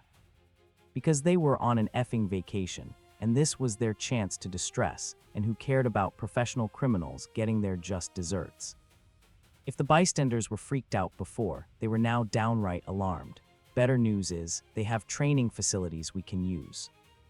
Naruto clapped his hands once, wrapping up his speech to the kids' unholy glee and the mafiosi's horrified shock. With that said, let's check into our hotel. You can have the rest of the day to yourselves while I check out the training area and meet with the instructor. Supposedly, he's ex-military, so that will be fun. We can now add firearms to our arsenal. Isn't your sensei awesome? The kids cheered. Naruto mentally patted himself on the back. The mafiosi crossed themselves as if warding off evil and praying for deliverance. Rude much. One fun underground ride later, for him. His fellow passengers kept screaming their lungs and puking their guts out like the weak-willed pusses they were. Naruto entered the training grounds. Scanning around for the "you can't miss him, trust me," according to the desk guy, instructor. And what do you know, he found him all right. The green army camouflage and anti-tank rifle ensemble was kind of hard to miss. Also, the blue pacifier was a big clue. And, fuck his life, the ninhawk on top of the killer baby's head. Under normal circumstances, this meeting might have been pretty chill, but the nin animal, yeah, that was a fucking deal breaker. If Naruto had to go through another puppy dog eyes of doom session, once Kyoya caught sight of the damn avian, then this guy would share his pain. Misery loved company and all that petty shit. Scowling, he yelled, "Oi, are you Colonello?" The army baby blinked once, and again, then slowly dragged his gaze all over him. Yeah, who's asking? An 11-year-old pretty boy giving him the world's angriest bitch face must have been throwing him off his game. Not that Naruto had any fucks to spare. He clicked his tongue, skipping pleasantries altogether, and unknowingly setting the pattern for any and all future interactions between his brats and the Rain Arcobaleno. Young kids were impressionable. Kyoya in particular took his lead as gospel, Uzumaki Naruto. The guy at the desk upstairs told me to find you after I paid for the weekend course. There was a pregnant pause and another slow once-over before Colonello said, matter of fact but not unkind, "You don't look like much, kid." "Are you sure you want to do this, Korra?" Naruto snorted. "Nah, I'm just here to test your facilities, see if they're gonna give my kids a decent challenge." Gobsmacked, Colonello goggled at him, as if he had just been slapped with a wet fish and told he needed more vitamin D in his diet. He opened his mouth, closed it, then opened it again. "You signed the waiver, right?" was what eventually came out. What Naruto heard was, "Did you sign the lovely legal document that releases me from all liability in the case of your untimely and gruesome death?" As if he was a rookie taking his first Chunin exams. PFFT, please bitch. This guy had nothing on Anko. Now, that woman had Danger as her middle name. Hot as hell Danger. Man, that after-war party, good times, all traces of irritation withered away. He grinned widely. "Yeah, I sure did, so fucking worth it." Colonello's face seemed frozen in the unflattering state of witless gaping. He must have recognized that grin from his own experiences when he wasn't reduced to chibi form. Finally, he shook his head, realizing the sane option here would be to wash his hands off of him. "Whatever, kid, your funeral. Knock yourself out, Korra." Naruto gave him a cheeky salute, then he was off like the wind, only to come back 40 minutes later. Looking like he had just taken a stroll through the park, not a hair out of place. "Not bad, bit too obvious on the traps though. You might want to fix that. Anyway, I'll be back with the brats tomorrow. See ya." Colonello appeared at a loss for words. He regained his voice the next day when Naruto came back with his cotter of baby ninja. "Are they sticking to the cliffside, Korra?" "By the soles of their feet, vertically, running on water. Am I seeing this, Korra? Sweet baby Jesus. Did that little girl incinerate half the tank turret with storm flames? That was expensive, Korra. Fuck."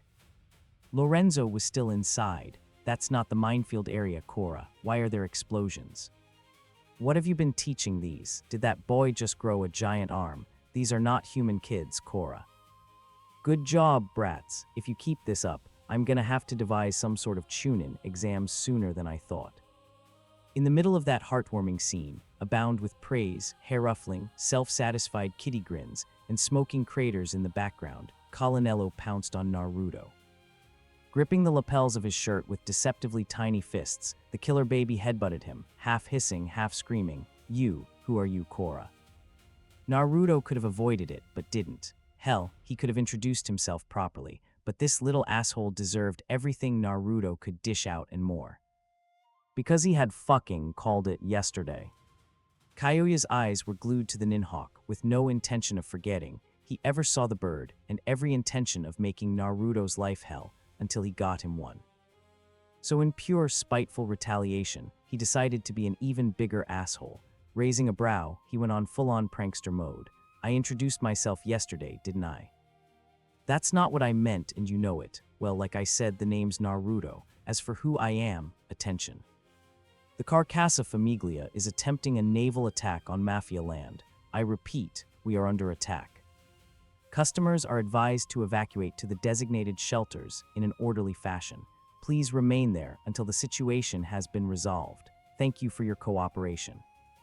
Colonello's grip slackened as he banged his forehead against Naruto's collarbone.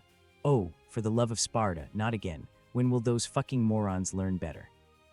I take it this happens often. It was more of a dry statement than a question to the deadweight latched onto his chest, every single year. Humming, Naruto took in his brat's bloodthirsty little grins at the opportunity of unfettered destruction and decided, we'll help. Colonello's eyes trailed from Naruto's face to his brat's, briefly dithering, but in the end. He heaved a sigh and said with the certainty of a man who would come to regret his words, follow me then. Naruto's left eyelid spasmed. Violently, someone was going to die today because he would fucking murder one of the killer babies. Believe it, what was it with Arcobaleno and Nin animals? Were they doing this shit on purpose? He glared at the purple killer baby, at the giant armored octopus, at the enemy Famiglia swarming the seashore and running around like headless chickens. The great Skull-sama is here. Surrender or face my wrath. Forward, Odako. The biker baby belted out in stereo from atop his Nin octopus as he made his dramatic entrance. Apparently, his voice wasn't evocative enough on its own. Oh no, his helmet had to come equipped with a microphone too. Then the blue killer baby swooped down to save the day held by the talons of his ninhawk. Your wrath, my ass. If you don't cut the bullshit, I'll pump you full of lead, Korra. You and your stupid octopus. Kyoya had stopped fighting to watch the Nin animals duke it out. Yeah, one of them or both was so going down. Co-Colonello C. Senpai. What a surprise. I didn't see you there. Let's not be hasty. Wincing, Naruto rubbed his ringing ears as they landed beside him, and thanked the sage, Kyoya's battle lust was back with a vengeance. Relief flooded his system. Even better, the biker baby pulled off his helmet and squealed in a lower but no less dramatic voice. Grinning and bubbly and unfucking believably purple, it's been a while, senpai. How have you been? I'm doing great, by the way, thanks for asking. Naruto's expression went stone cold flat. Seriously. Skull is, Colonello began, visibly pained, but gave up midway with an exasperated sigh. Yeah, I've got nothing. Undeterred, the biker baby all but got in his face. And who's this, friend of yours? Not really, Naruto drawled out, then rolled his shoulders, murderous impulses under control, because this little guy was too kid on a sugar high hyper to stay mad at. It'd be like bullying a kid or something, so he made up his mind to treat him like one too and throw him at his brats. That was fair, right? Right. Say, is that your famiglia? Skull tilted his head towards the ongoing battle, as if he had forgotten all about it in the meantime, and yeah, with an attention span so short, he checked another kid box. Oh yeah, kinda. I have a yearly contract with them. Wringing his hands, the biker baby swayed back and forth, biting his lip ring before admitting, it's just, at the end of each year, they don't get no for an answer. Did that mean what Naruto thought it meant? Colonello seemed to think so, because it was the first time he looked angry on Skull's behalf instead of at him. Wait, he cut in, pale blue eyes sharp and narrow. Carcassa is threatening you, Korra. It was also the wrong conclusion.